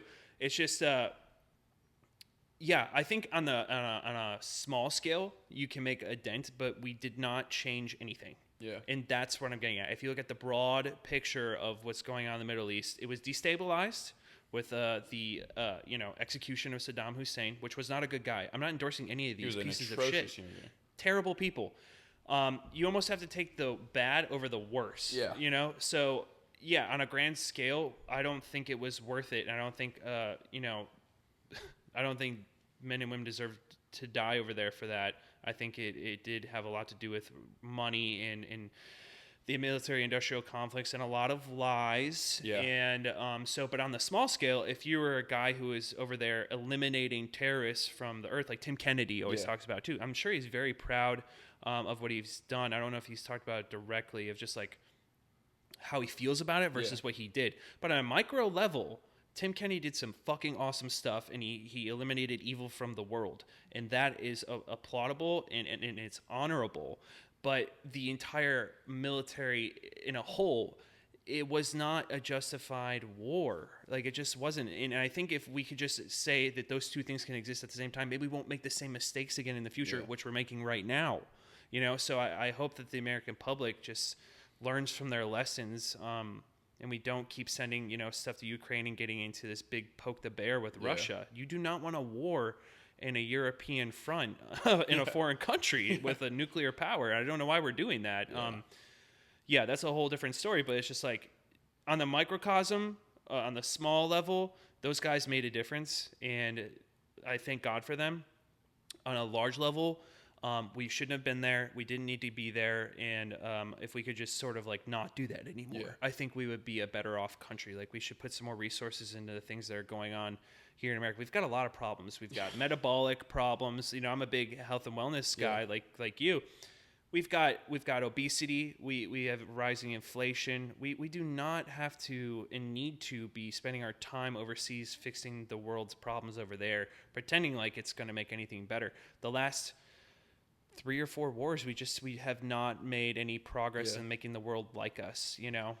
Well, it's not even that. It's almost like I want to also be clear. I was born in 1999, so I was alive for the entire war on terror, but like none of these Vietnam, Korea War, I was not alive. Of course, but obviously, but it's like a double whammy, because not only is America. So the verse, I think it's in Matthew. It's I'm gonna butcher the verse, but it's about pointing out the speck in yours when I have a log of my own. Yeah, that's how I feel about America sometimes, where it's like, okay, I don't even know how much money we've sent to Ukraine, because also it's like just learning the actual truth of it all, like what numbers are real, what numbers aren't, blah blah blah. The amount of numbers we spend on foreign aid, and then we have just a plethora of horrible circumstances in our own country, like the border, the obesity epidemic, and all this stuff. And that's where sort of to tie all that into my philosophy. Personal sovereignty, I think, is like that's why it's so important to me, because I truly believe that like the only way that all that gets fixed is if everybody takes steps towards fixing themselves, because then in the end it leads down the same road. Because it's like if people don't take responsibility for their own sovereignty, then we will continue being led by like sheep to the slaughterhouse, which is what's happening. Exactly. So yeah, that's where I stand on it. Yeah, no, I completely agree. I think sovereignty, health sovereignty is the most important thing. I think you have to get your flesh body straight, and then other things start to become easier to attain. If you're not sleeping and you have a metabolic dysfunction and you're depressed and you're this and that, how could you possibly take on larger problems? You know what I mean? Yeah. And so I always say, if we could somehow fix health in this country, and there's a lot of modalities to do it, and there's great podcasts like yours, there's the Meat Mafia podcast, there's even the Joe Rogan podcast, a big, splash and dent into these problems. But it's just like, if we could just get everybody a little bit healthier, if we could stop these companies from making these terrible foods, if we could cut out the seed oils, if we could do this sort of stuff, if we could reduce SSRI use, if we could clean up the water system, dude. I mean, it's insane that you can go to any big city in this country and there's going to be tons of pollutants from medications, atrazine. Yeah. There's some, I don't touch the city water anymore. We have a $10,000 filtration system in this house, and I also get a glass bottle, spring water. I just will not touch it. I think it's contributing to a lot of the mental health problems in this country, which is conspiratorial sounding, but look at what's going on. Look what's inside these, inside the water, what's inside the food. Then you have these estrogenic BPAs. Everything's packaged in plastic and stuff like that. So if we can fix that, I think we can solve a lot of problems. But we can't solve bigger problems if we're not solving simple ones. And not that they're simple, but the ones that are you deal with on a daily basis. You always have to get up and you have to be in this body. So if you can get that right, your mental health will follow. And then you've got the capacity to be more sovereign in your finances, right? Yeah. You can go, okay, maybe I should buy some Bitcoin. Maybe I should own land. Maybe I should do this. A steward of your community. You can't be a steward of your community if you're dealing with health problems. Yeah, you just cannot do that. Why? I always say that it's just like this. When you're getting on a flight and they go through the whole, shebang in the beginning where they're talking about the seatbelts and stuff like that, what do they always say? When the mask comes down, put it on yourself first and then help your loved ones, because you cannot save anybody else if you can't save yourself, you know? And so we would be a better country, I think, if we could just fix the metabolic problems that are going on in this country. That might not be popular to say because people think that, it's not that big of a problem, but I think I heard a statistic the other day. It said it was 70% of Americans are obese? Yeah, so 88% of Americans are metabolically dysfunctional or metabolically sick. Over 40% are obese. 70+% of American adults are overweight, which it goes overweight, obese. Okay. Another thing, just fertility rates. Don't get me started. It's insane. Fertility rates are atrocious. Sperm counts are down 50% in the last 50 years. Testosterone levels are dropping. All this to say, one thing that I was thinking about earlier in this conversation is just there's a lot of evil out there. There's a lot of evil. There's a lot of bad things. Yeah. But it's so weird. It's a paradox. But in the same vein, I'm so hopeful. Because oh my gosh, yeah. COVID did a bunch of things. We gave up as a nation. We gave up freedom, but it also woke up a lot of people. A lot of people that were not tuned into personal sovereignty or sovereignty in general are wait a second, you guys did this now. So there's just this two lanes, and I see the world, I see at least America specifically, there is this battle going on between good and evil. I think it's as real as it's ever been, and I for one have hope that same, because another thing is if you don't, if we don't have hope, then what? Oh, dude, it'd be depressing. It'd be hopeless. I will say I think the tide is turning. Yeah. Because the conversations we're having now, we weren't even having in 2019. We weren't talking about health in a major way. So, they had these specific pockets of people talking about it. But who doesn't know nowadays that processed food is not good for you? Yeah. So I am generally very hopeful, especially because I see disruptors in every single thing that I think there's a problem. Bitcoin is the answer to the Federal Reserve, or at least one of the answers to the Federal Reserve in inflation of money, okay? And then you have, whether or not you like the guy, Donald Trump is a huge disruptor to the entire system, and I think that's why they don't like him. Understandable. If I was the deep state, or if I was a contractor or something like that, and this guy's coming in and saying he's going to get rid of a bunch of stuff and clean stuff up. Yeah, I wouldn't like you either, you know? But him, and then you got Vivek coming out of nowhere, a disruptor. He's going to be big. Pay attention to him. And then in the health and wellness space, we have so many mini pockets now popping up. Austin's just like a hub. Yeah, you know, we have so many amazing things. We have like the Sapien Center. We've got you. We've got all the, you know, the Meat Mafia crew. Yeah, we got Squatch. Dude, yeah, so many. I mean, I can't even name them all. Yeah, I can't even name them all. You can even take it to the corporate level, almost like on it. Like I would think that's more of a corporate area, but like you've got all this stuff happening. Big podcasters talking about it all the time. You even have people like Jordan Peterson going on Max. Gosh, I can't remember what his name is. Lugavere's podcast and talking about health and stuff. We're swinging and we're coming back, and I think that we'll land in some sort of normalcy in this country. Like, I generally feel like we're not going to be in a civil war, because I think that I think in a positive way that everything's coming back and it will land somewhere in the middle, and we always do. And I think it was at our small group this week where our pastor Scott was saying, like, you know, common sense and the truth always wins. And so I'm never too worried, because I just don't think you can get too far away from the truth, because when you don't tell the truth, you know, there's like it's almost like you create this opposition to your, you know, lies or your, you know, evil by nature. Like it's like, you know, the opposite is created immediately when you start to do these things, you know. So I think that there is a good force acting upon this country, and I think a lot of people are kind of turning back, and that's generally a super positive thing. And I'm just happy to be surrounded by the people that I feel like are making waves in this space, you know.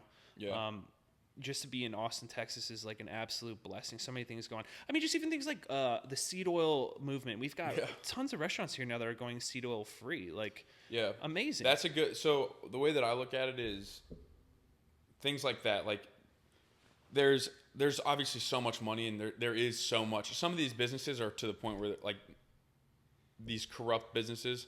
Let's say big food, big pharma, big ag, big healthcare, all this stuff. They're to the point of like critical mass.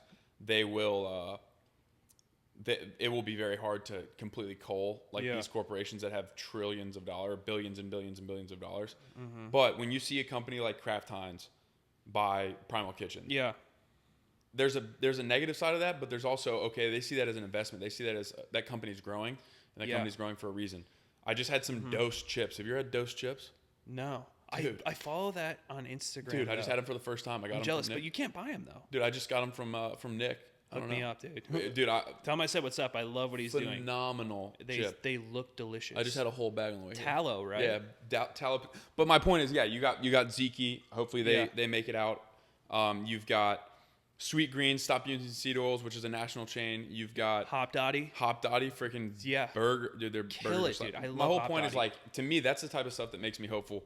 Also, I do not on a darker note, but I do also believe that, like, there is good and there's evil. Like, I believe the truth, which is good, will win. God will win. God is win. There's even a picture I love. It says spoiler alert, God wins. Oh yeah, which I love. Yeah, it's one I of my saw that like pictures. on some trad thing. That came into my algorithm. It was like, good news, guys. God wins anybody. Yeah, so like, why? You already won. Prophetic don't worry, perfect tense. you Yeah, know? exactly. So it's like there's faith in that, but I also do understand and really truly believe that not everybody's going to be saved. Like I believe that there's a large swath of the population that will continue to be led to the slaughterhouse. I, for one, do not want to be one of those people. I would like to live a sovereign life and a free life, for that matter. And it's just cool too when you think about Austin. You think about like First Deployment, for example. You think about the people that you're surrounded by, and just the people you meet in Austin. It's just It's a very. Somebody said this one time. Austin is to America what Florence was to the Italian Renaissance. So it's like it's like the home of the American Renaissance, which I truly believe in. Obviously, you can't see the dots connect while you're in it. You can't see something while you're in. But I think we'll look back in like 20, 30 years and be like, dude, you remember when that movement just started in Austin when people were starting to do this? I know. And now we don't have seed oils and freaking fast food anymore? Yeah. Chipotle invested money into that free acre too. Really? Yeah, so I remember reading about it last year. So 0 acre is like oil that's synthesized from like sugar cane somehow. and it has a high omega-3 to omega-6 index or ratio. And so, like, when you start looking at that, I generally think actually that the reason that things will start to turn is not because they want to do good for us. They just look at what are customers buying. Yeah. They see the trends, and then they'll go, oh, okay, well, I guess this gig is up. And so if you could just spend a little bit extra to vote with your dollar at the grocery store. Now, not everyone can do this, but if you can do this, don't skimp, because the more you buy that product, the more it will push that company. Yeah. And largely they're owned by like four, like these food companies, 100%. For example. If they see the market's trending that way, they're going to go, because they want money. Yeah. They do not care about your health. That's the first thing you need to realize is, like, they don't care about your health, and that's why they bought Primal Kitchen. They're like, oh, this is a moneymaker. This is where the market's going. We should probably do that. And so they buy that, and then you stop buying the other products, and maybe they make the other products healthier just because they want to sell them more. And so if we vote with our dollar, then I think that we can actually, implement the changes that we talk about and, tell Congress, or at least we send them to Congress, fix our food system, fix, the health in America. Well, they're not going to. Yeah. Don't count on those guys. But what you can do is you can show up to the grocery store and you can pay a little bit extra money for the Primal Kitchen. Or not even go to the grocery store. Go to like that's right. That's right. That's right. Pastures, go to a rancher, or make your own perennial pastures or white oak pastures online. Exactly. Exactly. And make your own if you can. Yeah. You know what I mean? Like, I'm a firm believer that. But most Americans can't do that. I don't think. I think it's just so tough because dude, I saw this video the other day, and whether or not it's true, but like the same order from like 2022 for Walmart groceries. Did you see that? 4 times the price. That's insane. I just saw that last night. But it makes sense. I'm like, it kind of makes sense, honestly. It's pretty wild. But nonetheless, I believe that voting with your dollar, I don't know if it's more important. I have more faith in the vote that I spend with my dollar, that I give with my dollar, than the vote that I give on a ballot nowadays. Ballot box. You know what I'm saying? Like, that's just the sad reality of it right now. But nonetheless, like, because money is energy, money is just it's a physical manifestation of energy that's collected. So like, if I give Ooh, I see what you're saying. If I give Whole Foods money, I'm actually giving Amazon money. I'm giving them my energy. Yeah. And things need energy to Dude, continue. I'm going to start saying that to people. So think about it. If I give my money to Will Harris at White Oak Pastures, I'm giving him my energy, and that energy will help him continue to grow and hopefully reach what happens when something reaches critical mass. It is basically a collection of energy and force that continues moving. So like once it reaches that point, it just needs energy. And I really do believe that money is like a collection or like a physical representation of energy. So, because think about it, money is time. Like if I that's spend so money funny on that you time, mentioned that, because I know exactly what you're saying, but I never thought about it like that. That's kind of blowing my mind. When I'm a Venmo somebody now, I'm gonna be like, I'm Venmoing you energy. Okay. Yeah. Venmo like 20 minutes. Yeah, I'm Venmoing you 20 minutes of my time on this earth. But it helps. I hope you use it better than what you were going to. It helps with that paradigm though for me, because I think about. When you give somebody money, it's like, okay, whatever. But if I think about, okay, I'm giving McDonald's, and I'm not sitting here. I had Whataburger like a week ago, like, whatever. But like, let's use a different example. Let's use like a Starbucks is a great example. I hate going to Starbucks. I've gone to Starbucks one time in the last probably year and a half, 2 years. I try to avoid it at all costs. Why is that? I just don't like Starbucks. Just don't like the taste, or you don't? No, I like their coffee a lot. I think it's just a very woke organization. Yeah. And I try not to support woke organizations when I can. That being said, this is being recorded on an iPhone. You can't get away from it. Yeah, right, dude. But you choose your battles. Yeah. Nonetheless, if I go and give Starbucks, like, this is the paradigm. Okay, it's convenient. They're everywhere. I could just go to Starbucks, whatever. I'm basically giving them X amount of my time. Yeah. And that compounds over time. So say I get Starbucks 100 times a year, and it's X amount of money. That really ends up being X amount of minutes of my life over the course of a decade. That's actually like a good amount of your literal time that you're giving to this company. Exactly. I would rather give my time to like a shop in Austin or something like that. That's long-winded. But I do want to go, before we get too far away from it, I want to go back to what we were talking about with leaving the military. Okay. And like the challenge that is. Because like I said, baseball, I didn't get picked up out of society. I was still a part of society. I didn't deploy. I was in a group, a close-knit group, but I didn't get deployed or picked up out of society. So I think the transition is a lot different in a lot of ways.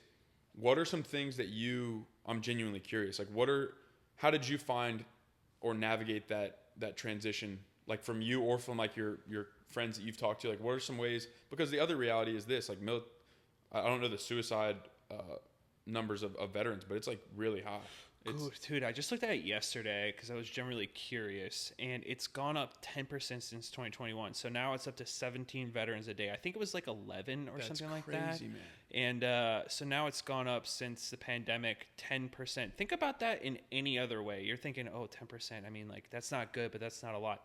Dude, if you were receiving 10% back on investments over, you'd be one happy motherfucker. Yeah. Like, 10% is a lot of increase in suicide. So it's gone up to 17 veterans a day that are committing suicide. I know there's a mental proponent to, or aspect to this where, guys are getting out with a lot of PTSD, but, a relatively small fraction of the United States military is fighting in actual, combat. So that to me says there's a purpose problem, or at least that's what I look at and view the people who have committed suicide in my life. And, I wasn't in a combat MOS. I do have combat friends who were, grunts and stuff like that. The ones that weren't are the ones that I've seen committing just as much suicide. Like they were good guys. This is what I don't understand, and I just will never understand, is like, I don't know what was going on, and I wish that they would have reached out to people, but they were the nicest dudes I have ever met in my life. Like, I was shocked and appalled that they committed suicide. I learned of one real recently. I served with him in Okinawa, and he was a rambunctious young man, but he was a good kid. And I found out not too long ago from a friend that I also served with in Japan that he died, but we don't know how he died. So I'm not going to say it was suicide. To me, it sounds like it was a possible drug overdose. But to me, those things go hand in hand. Veterans get out and they lean heavily into, alcoholism and drugs and stuff like that. And I always think that it's because this gap that has not been filled by a society.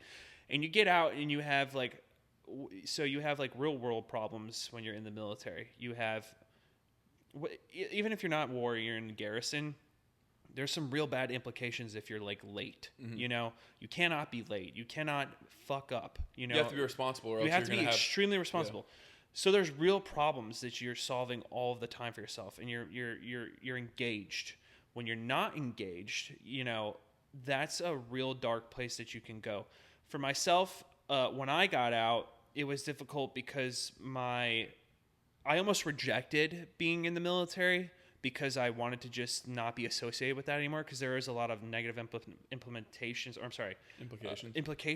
of being in the military, especially in the dating world. Girls think that you have PTSD right away. And I'm like, no, I don't have PTSD, but it's hard to tell any woman that. And by the way, they're just trying to protect themselves. They don't want to be with the crazy guy. Yeah. So I would, like, nobody really knew if I was like dating. Like, I wouldn't tell them right away that I was like, a veteran and stuff like that. I still don't ever lead with that. Yeah. That seems very weird. But there's a lot of negative implications dude, why can't I say that word? Autism. Yeah. So that's what it is.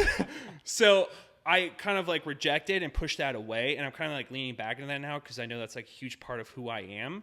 But for a moment, I was just like, no, I am a kid that goes to school and I like guns. I am not this other person. I am not, that doesn't, that's not a part of me. And so I kind of rejected it, and then because I wasn't around all my friends and stuff like that, and so I just kind of like shed that skin. But it's really kind of hard when like a lot of the things that you pick up from the military you still do. Like I still wake up at like mostly 5 a.m. every day. I didn't necessarily get that from the military. I was waking up early before that because I had a job and stuff. But it cemented it. Yeah. And then doing, some type of physical training, that came from like the military. Like every morning you got to wake up and you have to do something physical. And then a lot of the people that I love to listen to that really strike a chord with me are also veterans. So Andy Stumpf, David Goggins.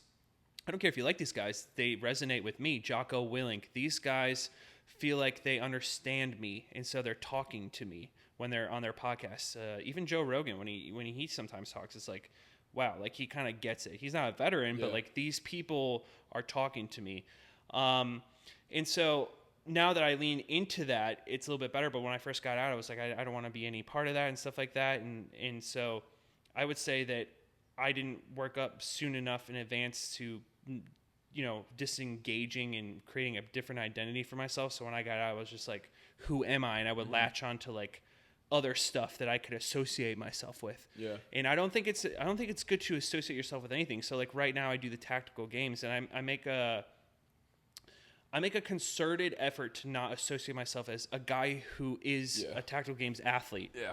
More or less, I'm a man that believes in God that also likes to shoot guns. Yeah.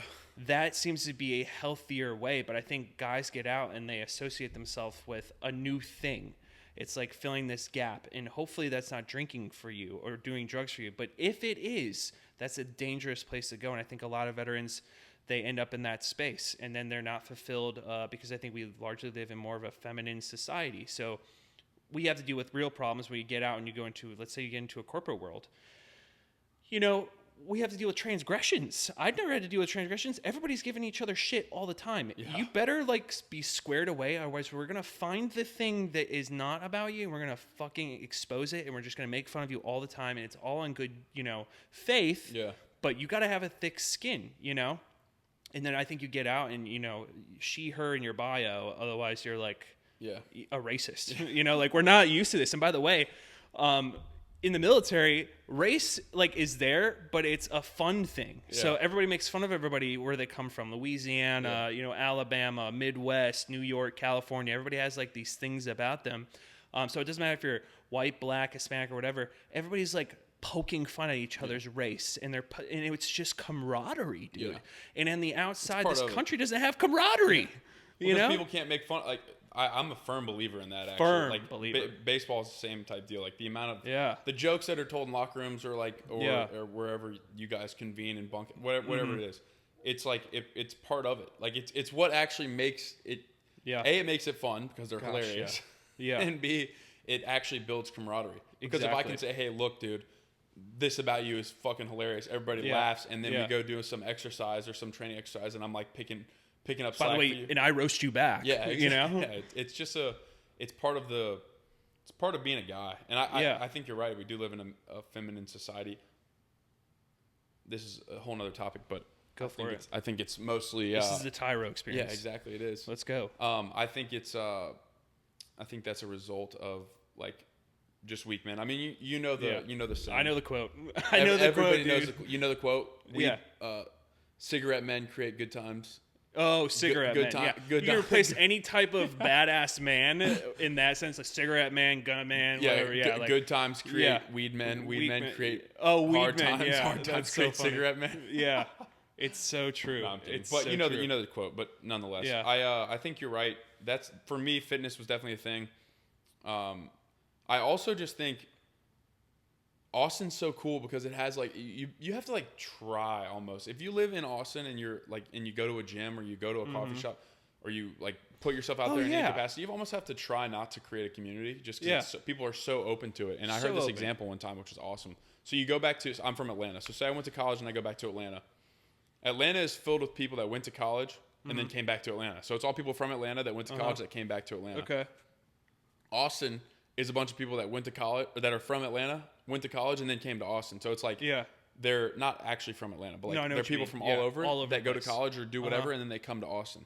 So it's the proverbial melting pot of people who are aligned enough with the ethos of Austin. So it's especially Austin, but my point is, in the absence of brotherhood, in the absence of the ability to poke fun or work out together or go train together or build a business together or eat dinner together or even go drink together, if that's what you want to do, in the absence of being able to do those things together, you do them by yourself, and then that becomes lonely, and then loneliness turns into a dark path. So I feel that's the biggest thing for me. I don't know how that's rectified, especially for military veterans, but to me it's the lack of a brotherly community. Yes. Because 100%. you just exited like the most close knit one of all time. Yeah, and to kind of like caveat off of that, if you know and you probably do that you're not going to be around those guys and you're gonna end up leaving that area and those people, it really is important to start finding a community outside, because you cannot go from that to nothing. This is not a good road for most guys. I don't think it's a good road, because then they feel lonely and they don't have anyone to reach out to that will understand them, you know? And who the hell wants to call a hotline when they're thinking about committing suicide? No, you need a real person. Not that they're not real people, and the VA's trying, I guess, to fix some of this stuff, but nobody I've ever met was like sad. And I get calls from friends pretty honestly regularly, at least yearly. I wouldn't say monthly, where, you know, it's just a mental health talk. Yeah. We're actually kind of like emotionally, you know, not afraid to say that. Yeah. Like, hey, dude, I just need to like talk to you, you know? I will never call a hotline. These guys need a community, you know? And without that and without purpose, I think that, what is that quote? An empty mind is the devil's playground, or idle hands are the devil's plaything. Yeah, that's devil's playground. Yeah, absolutely. If they don't have that and all they have to lean on is substances, then you're going to get, you know, some severe problems. And as we went into COVID and we were pushed into isolation, that's, I think, where these numbers are on the increase. And by the way, when you're in that black hole, it is so hard to pull yourself out. I mean, I kind of go through ebbs and flows with that. Yeah. And I'm a very generally super happy guy. So if I can go through it, and I'm like, consider myself a very happy guy, I have a really nice life. Like I'm super blessed in so many different ways, and I can go into those and kind of like push people away. Imagine the guy who has a chemical imbalance, who doesn't have anyone to talk to. That's a recipe for a statistic, you know, and I get scared for those dudes. With that being said, there are so many resources available now. When guys were getting out in the early 2000s, they had it a lot worse. And this is why I say, like, something deeper is going on than just not having resources available, because we have so many more now and we have an increase. Mm-hmm. So what is that telling you? Yeah. Like, it's not good enough to just have a bunch of stuff. We can take you out to do this and we can get you that. And, you know, no, we kind of just need somebody to be like your best friend sometimes, you know? Yeah. And I don't think that's easy to do, getting out of the military. It's never been easy though. Like, no, that's true. No, you're right. You're right. You're right. That's been a thing. Like, if you read about any war ever, like it's been a tough thing. Like, you watch a movie about Civil War guys going into regular life. It's tough. When I just, you know, Chris Williamson is a great podcaster, and he was talking about most men do not have like a guy they can say that they would call in a hard time. Yes. And that's population-wide male, you know, feeling or statistic, I guess, and women do. So, yeah, I mean, it's always been hard to make friends, and then you have experiences that you think are isolating you and stuff like that. And that's another thing. That's why I say it's important to have some identity coming out of the military, because it's going to be really hard to find a pocket of veterans if you live just in like Iowa. Yeah. You know, not to pick on Iowa, but maybe you don't have a group of people that are coming into a big city and you're going back to where you came from, and nobody can really relate to some of the stuff that you've been through or the lifestyle that you wish to live now. And so I just think that if we have so many more resources available, but also we have suicide going up, well, there's some missing link there. Yeah. You can't just flash shiny things and be like, you know, it just won't help at the end of the day. Guys who are healthy and capable, myself including, need to step up and be stewards of better environments for people to have those like resource groups. And there's one called Patrol Abate, I think it is. And they seem to be kind of a growing national thing. You have like Real Warriors. I know him personally, the guy who started that, or the guys that started Real Warriors, and they take, you know, veterans out on like a couple of day fishing trips and stuff like that. That's cool. It just can't be one-off things, that we need to really grow deep relationships with people and check in on dudes, because it's not enough to just be like, we took you to Disneyland, and then turn around, which I think is, you know, sort of like what a lot of these veteran things do, is they give you an experience with other veterans and then you're like out of there, you know? And for me, one of the things I've been doing more recently is I've been getting involved in a lot of shooting sports because by nature, a lot of veterans are entering into these shooting sports and these shooting competitions. I've met a lot of fucking awesome dudes at the tactical skill games. too. Yeah, it's also something that like is kind of like a hyper masculine thing. Now, the women that compete in it are fucking rad and they're killing it, and I would probably lose to a lot of these women. But you'll see a lot of veterans and law enforcement officers and stuff, and so they, even if you're not in the military and you're a law enforcement officer, you probably have like a very similar story to us, you know. Yeah. So like I've been really just kind of like leaning into these shooting sports. Old 18 Defense, I'm gonna do one coming up here in like 2 or 3 weeks, and then the tactical games where it's not veteran or military base. It's just where you find guns and lifting heavy weights There's and a pushing level of yourself. alignment, yeah. You're gonna find those dudes, and you see it, and it's been a huge like. I found a lot of community in that group that I haven't just met, and I'm like, see you at the next one. We talk all the time. It's great, you know. And so I think stuff like that. It doesn't have to be shooting, and that's where that patrol abate. I don't know I haven't been to an event yet, but they have like fly fishing. They have like running clubs and stuff like that. But it's for veterans to get in there, and their whole appeal to veterans is like we're going to create a group of all these different sectors of things because not every veteran likes to go shoot. It's totally cool. In fact, a lot of veterans don't shoot after, like they play World of Warcraft, it's fine. Go play World of Warcraft. Just do it with friends, and not online. Go fucking sit at their house and like eat their food and piss them off. Like that's what you need to do. That's what I'm a firm believer in, you know? In person. There's so much stuff to dive in there. So are you familiar with Micah Fink? No. Heroes and Horses. He was a Navy SEAL. His podcast on Jocko Willing's podcast, I think, is absolutely incredible because he started this. He was so compelled by what we're talking about and the struggle that it is that he started this organization. Like you talk about not doing it, like go to Disneyland, see ya. Yeah. It's like 40-day thing where you're going out in the woods in Montana. That's what we fucking need. You're learning how to train horses. You're learning how to do X, Y, and Z. No junk food. It's like a whole entire. It's like a month plus of like you're like reprogramming yourself.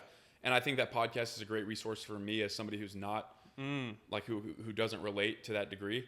The other thing I think is so important for me, and this is just more like relationally that I've realized and heard. Perhaps I'm regurgitating, but my coach always used to say relationships are built in adversity or through shared adversity. Yes. So it's like the reason. So for example, we would do this thing called the Hokie Challenge, which is like I went to Virginia Tech, so we'd do the Hokie Challenge. It's like this 4-day thing at the end of the fall semester every year where it absolutely just sucks. It's just not fun. You're waking up at like 4:30 going to do some physical exercise that you've never done all year that like really just sucks a lot. And we would always be like, wow, this is stupid. How does this make us better at baseball? But we always ended up being like, oh, but you did that too. I did that. We all did that. We can at least laugh and joke. And then it becomes even more, it becomes like a trampoline for more camaraderie. Because it's like, oh, you remember that time when fucking this guy did that during the Hokie Challenge and this? And then it becomes like fun. All that to say, relationships. And I have a good friend here outside of Austin named Nate who it was just interesting to hear him talk about it because he got into CrossFit, and I don't know if he used it as that, but like that's just an example. I know Preston Brees, who I had on episode 7, who was a Special Forces veteran, he got so into CrossFit and realized it to help so much that he started a gym, and now that's a huge part of his ethos in life is helping veterans like find purpose and meaning and struggle and being able to overcome physical challenges through CrossFit and then compounding those into life. So I think that's like a massive thing for me personally. Even not being a veteran, just trying to, because a relationship built on like the good, like on like a Disney thing is like, oh, that's fun. But like when you get into a community where you're like working out really hard and struggling your ass off every day, that's going to be a more in-depth, more depth to that relationship. All that to say, I mean, I can't relate to the, I don't know. It must be so difficult. Like if you're from a small town and you move back to a small town and you don't have people that couldn't have done it, man. I wish that I had like a better answer, but I mean, I don't know. Well, there's these growing veteran communities, and I can't speak for all of them, but a lot of them are just looking for people to start up a chapter in an area. So if you're a healthy, fit in leader of a community and you're a veteran, go out there and get some, get one going, get a chapter going, Yeah, that's awesome. And I think it was Mike Glover who said this too. We're bringing him up again. Yeah. He said like the VFW, like the problem with the VFW is like it And what is largely, that? VFW? It's like a veteran club that was like kind of really big. I don't even remember what it stands for, or like the Lions Club. No, it's the VFW. It's like a veterans. They're like all over the country, like VFW things, but largely they just are bars.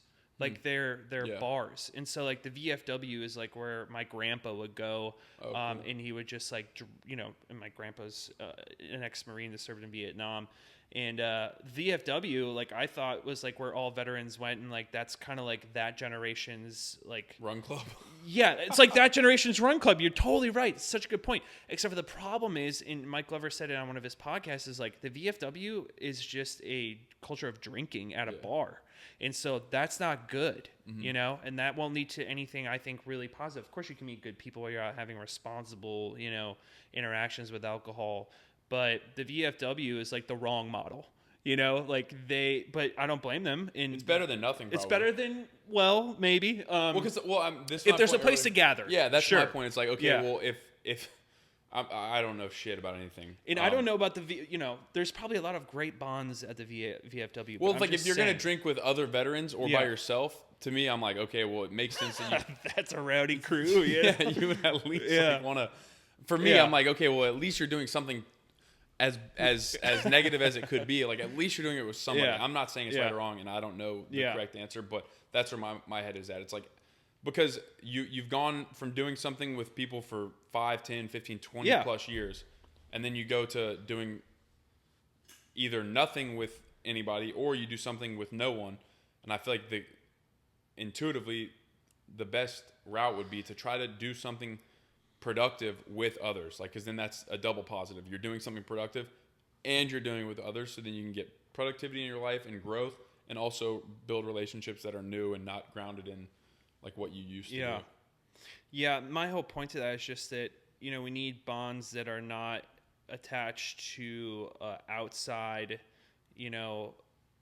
things, because I think, I'm sorry when I say things, get your drugs from dopamine from your run club. Yeah. Get your oxytocin from a hug after a fucking long day. Or jujitsu. Yeah, go get your drugs from a natural source is what I'm saying. Like, let's not bond anymore over like alcohol and smoking weed and do that sort of stuff, because sure, those in moderation are totally appropriate and fun, and it's cool as fuck, and like you can have a great time. I think the old model though is like, after your long week, go to the VFW and get hammered with your, veteran friends, and then drive drunk home. Like, this is like a broad generalization. Not that that's how it always has been, but like, let's not bond over those things anymore. Let's go fishing. Let's go golf. If you do that, I would rather drink. Then golf. Yeah, then golf, dude. I have like a problem with golf. It's nothing. Golf never hurt me, Yeah. But like, it seems like so disengaging. But if you like to play golf, go play golf. There's a hunter guy named Giannis Patelis who's on Meat Eater. Oh, I love Giannis Patelis. Yeah, I think he's like from Wisconsin. Yeah, I think he is. Yeah. Latvian Eagle. Yeah, but the Eagle. Yeah, he says. Shout out. He says he's always loved golf, and that more people should play it, because that means there's less people in the woods. Steve Ranella doesn't like it. Yeah, well, the joke is that they don't like it, but they want more people to play, because that means there's less dudes in the woods. Yeah, that's true. That's true. They are. Yeah. Hey, listen, Meat Eater, you're the reason everyone's in the woods. Yeah, Shut up, then. I love those guys. But yeah, if you have something, and by the way, there might be not the thing that you want to do with some of these groups, well, then just create your own. You know, I mean, we have social media and stuff like that. So, but there's so many resources now. It just, again, going back to like, I just think that there's a purpose problem or something like that going on here, because we have so much, resources available, and like reaching out to dudes, and don't feel like it's feminine to be like, do you need a hug? Bro. Or dude, we give some hugs around here. Okay. Every time I see a veteran or a friend, actually just a friend in general, we always say we love each other. Yeah. why should I not say I love you? That's not gay, you know. Like, No. but like the veteran culture is like, or male culture Yeah. actually, which I think we're getting away from, is like that was earlier on in like this decade of like the early 2000s, saying I love you was kind of like, you get made fun of or something like that. Dude, we say I love you all around this house, especially to my veteran friends. Getting off the phone, I say I love you. Yeah, because I do. It's important, dude. You know? I mean, there is a level. Being able to call like a guy friend and not a girl, like not a female, not a girlfriend, not a girlfriend, not like not even your, like, you should probably, Significant I'm not other. married, but you should probably communicate with your wife. But Yeah. to be able Maybe. to call on a like a dude who you've like actually who you're connected with, and just be like, dude, I'm not gonna lie to you, man, this was a tough week, or like this dude fuck, today really got me, man. Mm-hmm. And just be able to speak some wisdom into your life, I think that's invaluable. And that's, I mean, I don't think that's fucking, I think that's actually massively important. That's super important. That might be like the most masculine thing, is to be like, I'm not doing well, dude. Yeah. This sucks. I hate this. Can you come over? Stuff like that, That's filling your cup. And then you mentioned this earlier. An empty cup can't pour into anybody else. That's right. If you have a family or a group of friends or a wife or children or whatever, or a business, from my perspective, and this is why I like pursue health and vitality, because if my cup's not full, or if my cup is empty actually, then how am I gonna be able to give my family energy or vitality or protect them or whatever? So it's like, and the reason I bring that up is like calling a buddy to like say, hey man, I need my cup filled right now, dude. Like, I'm not gonna lie to you, it's been pretty tough this last week, last couple weeks, last month, since this happened. This has been tough. That's like a chance for somebody to fill your cup up, and then you can sort of move forward with that. Absolutely. Tactical games, though. I just looked down at this gun and it reminded me of it. The gun. What a cool coffee table piece. Yeah. Most people have like candles. We never use it. Yeah. Most people have candles, and it's just we have tobacco, scented candles, and guns. It's actually just not even a candle. It's just a pipe. But nonetheless, tactical games. Talk to me about that, dude. That sounds like a hell of a lot of fun. So I found the tactical games probably a couple years ago, but I didn't really get involved until last year, and I went and volunteered at the World Championship here in Austin, Texas, at the Staccato Ranch. And that's where I first started meeting some of these guys. I was like, oh, these guys are like really cool. They're either veteran or law enforcement. And by the way, a lot of women too. Like there's a lot of women who compete in this at high level. And it's attracting a lot of CrossFit athletes. Oh yeah, I've seen that. Yeah. But it's fine because you can get out of the CrossFit games and you're still going to be bottom of the barrel somewhat, because you have to be, fitness is just one aspect. And so whenever somebody was like, what's the tactical games? I always say, if like HIIT / like almost like CrossFit had a baby, and then that grew up, and then it had sex and had a baby with like, I don't know, tactical shooting. Yeah. And that made some weird thing, because it's like not one specific thing. Like you're not necessarily doing CrossFit movements. You're doing like you'll climb up ropes and stuff, and some stuff are like CrossFit-esque, but it's a lot of like functional stuff, like carries and stuff like that. So it's not like military in that sense, but it's also not like CrossFit. It's kind of like built its own thing. They did a really good job.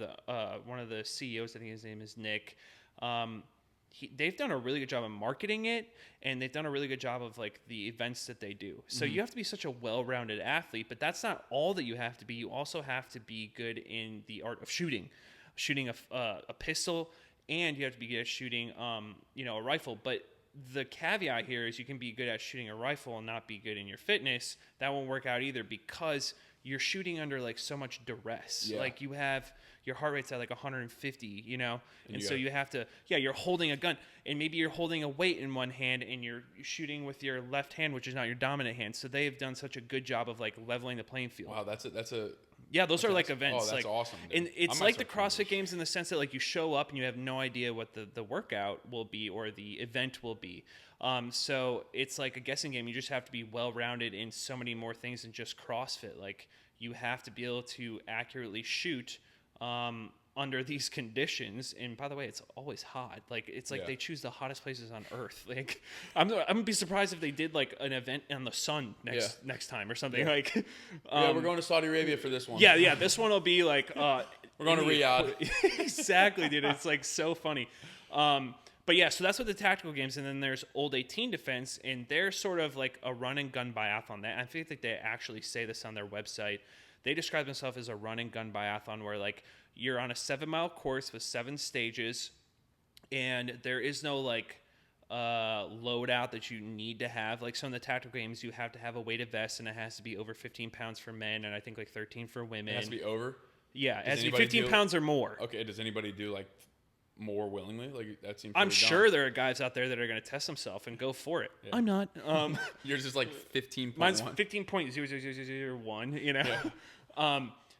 But you have to have these certain things. Like you have to have, that you have to have mags and stuff like that in a certain amount. I mean, I guess that's not necessarily like regulated, but there are certain things you absolutely have to have in order to compete. Now, with Old 18 Defense, from what I understand, and I haven't competed just yet, you can bring whatever you want out there, but you have 7 miles in like the hill country, and you got to bring it back. So you have to go out and come back with the same amount of gear. So you can go out and you can carry whatever you want in like a ruck, but you're going to slow your time down. Yeah. It's going to be miserable. It's hot as hell. And it's a 7-mile course, and you're going to be on your knees and stuff for that and stuff too.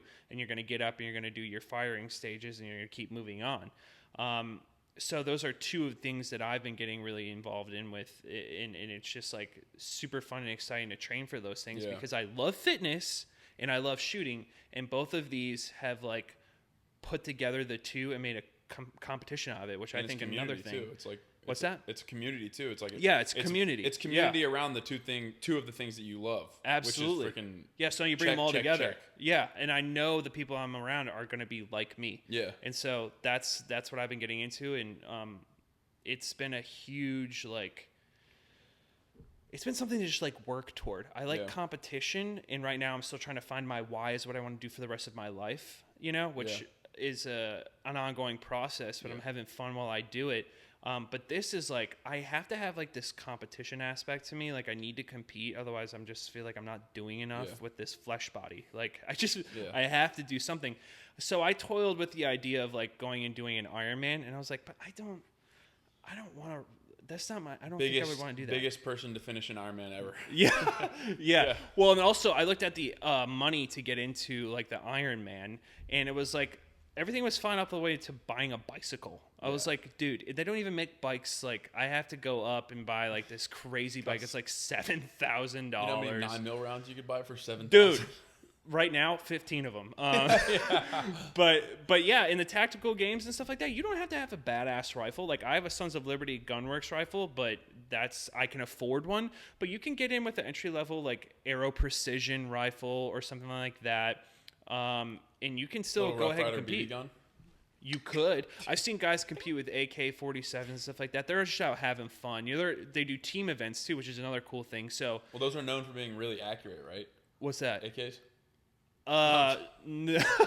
I thought you were actually saying. I was like, whoa, no. But they're powerful, But there'll be guys just doing, team events and matching like goofy Flecktarn, uniform, shooting AK-47s, just having fun. You don't have to go to these things to want to be the next, superstar athlete. You can just go have fun at these things and find a community, shoot around. And then they also do skirmishes. So like basically every month, they'll here in Austin, Texas, at least, they have a tactical game skirmish where you can go do a quasi competition for $100. So you can kind of like get a taste for it. You'll do like 3 or 4 events. It's not graded. It's not super serious. But you can go out there, meet with guys, go shoot and do some fitness and do some running drills and stuff like that. And, How many rounds are you, again, in actual, because you've done one tactical games? Yeah. How many rounds are you shooting throughout the course of that? So it just depends on the stage, but I would say you're probably shooting 250 rounds of each or more. Wow, cool. Yeah, throughout the different stages. Like combined total, probably like 250 to 300. And it was 2 days? 2 days, yeah. 2 days. Yeah. That's awesome, dude. And it'll be, so again, they'll have strict like shooting events where you like, the last one that I went to is at the Wild Ranch where you're starting in a Humvee, and the timer will go off or something like that. And then you'll get out, assess steel targets. You'll make shots on those. Then you'll holster that, and this is the other thing. It's very safe. They do They are not afraid to kick you out. Really? Yeah, if you're you doing, like, flag something else, or you go past the 180-degree point, they don't care who you are. They don't care if you're a giant CrossFit athlete or if you're the president of the United States. You're off the range, dude. You will be DQ'd, and I love that about them. They hold like safety at the top. Like that's priority in these things. So you'll holster that, then like run back to the back of the Humvee where you have your AR, run over to another thing, and then 100 yards you'll shoot those, and that's like it. So that will be the time, and then another one will be just like. I actually won this event and I don't know how, but you get on an echo bike and you just go as hard as you can for as many calories as you can, and that's your points. So, and then you'll hang for a minute. For 1 minute, it was like What'd 1 you minute. get? What's that? How many calories did you get? So it's 2 rounds, and I got 38 the first time and like 43 the next time. Damn. So I was like, I can't believe I got more. But yeah. I actually, in my my category or my level, whatever you want to call it, I won first place in that one. But I think I was just amped up because it was like my last event for the entire weekend. I was like, I'm going to give it my all. So it was like a minute on the echo bike. Then you had to hang for a minute from a bar and then get back on the echo bike for another minute. And your points were all in the Did you have to shoot after that? No. Dude, So that's what I'm saying. After a dead hang, you're probably like... Yeah. Well, dude, there was an event there that I was in the rain and I was shooting my buddy's Daniel Defense, and it was so full of mud. We had to tear the entire rifle down when I got home. My pistol, everything was jammed. Everybody's gun jammed. Yeah. Like, did anyone like on that stage, at least for my guys, like nobody, like everybody's gun had like a rock in it. It was that muddy and dirty? That's pretty cool. It was so bad. And you had to crawl under like these really short like yokes that they put up, and you had to crawl through the mud and then carry a sandbag over a berm, step over this thing, and then go down, go underneath another one, and then like assess a target. And holding the bag, I believe, in your hand, it was like really. That's legit, dude. It would suck, and it was like 4 rounds, and it was in the pouring rain. It was just fun, like though. I mean, it was awesome. Dude, that's what I'm saying. Steven Ranella has this idea of low grade and high grade fun. Low grade fun is like I love this idea. Low grade fun is the fun that's fun in the moment. So it's like Disney. That's what I think he uses as an example. Oh my God, this is great. Yeah, Woo! we're having such a good Concert. time. Woo! Yeah. High grade fun is the fun where you're like the Hokey Challenge, like I mentioned earlier. Yeah. Or like the tactical games. It's like this fucking sucks. Yeah, you like don't want to be doing it. And then like 2 days later, you're like, oh my God, that dude, was so cool. fucking awesome. That was so cool. Yeah. And that's the high grade fun that you want. Exactly. Like a good hunt would be an example. I have a buddy who did like a 25-day solo hunt. 25 days of hunting solo in September for elk in Idaho. And I think you did that? No, my buddy. Oh God. Yeah, and he on the 25th day he harvested an elk with his bow. Wow. But nonetheless, it's like one of those. It's like, okay, well that objectively sucks ass. Like so bad. Sucks a lot of ass. And then you get out and you're like, that was probably one of the best experiences of my life. Yeah, now you can just like say I did that. Yeah, exactly. And you can just think back how fond it was. He literally ran into a mountain lion when he was packing out. Oh wow. Pretty damn incredible story. He shot the mountain lion. No way. And then it didn't die. But then, it's a long story, but nonetheless, it's fucking awesome. And I'm like, dude, that sounds incredible. That sounds awful. So cool. Sounds fucking awful, but it sounds incredible. Yeah, exactly. And there's a lesson in there. There's definitely a lesson in these like high grade, low grade, like bonds and experiences. And you're right. I mean, if anyone can just go to Disney, but we've picked on a lot of Disney stuff today.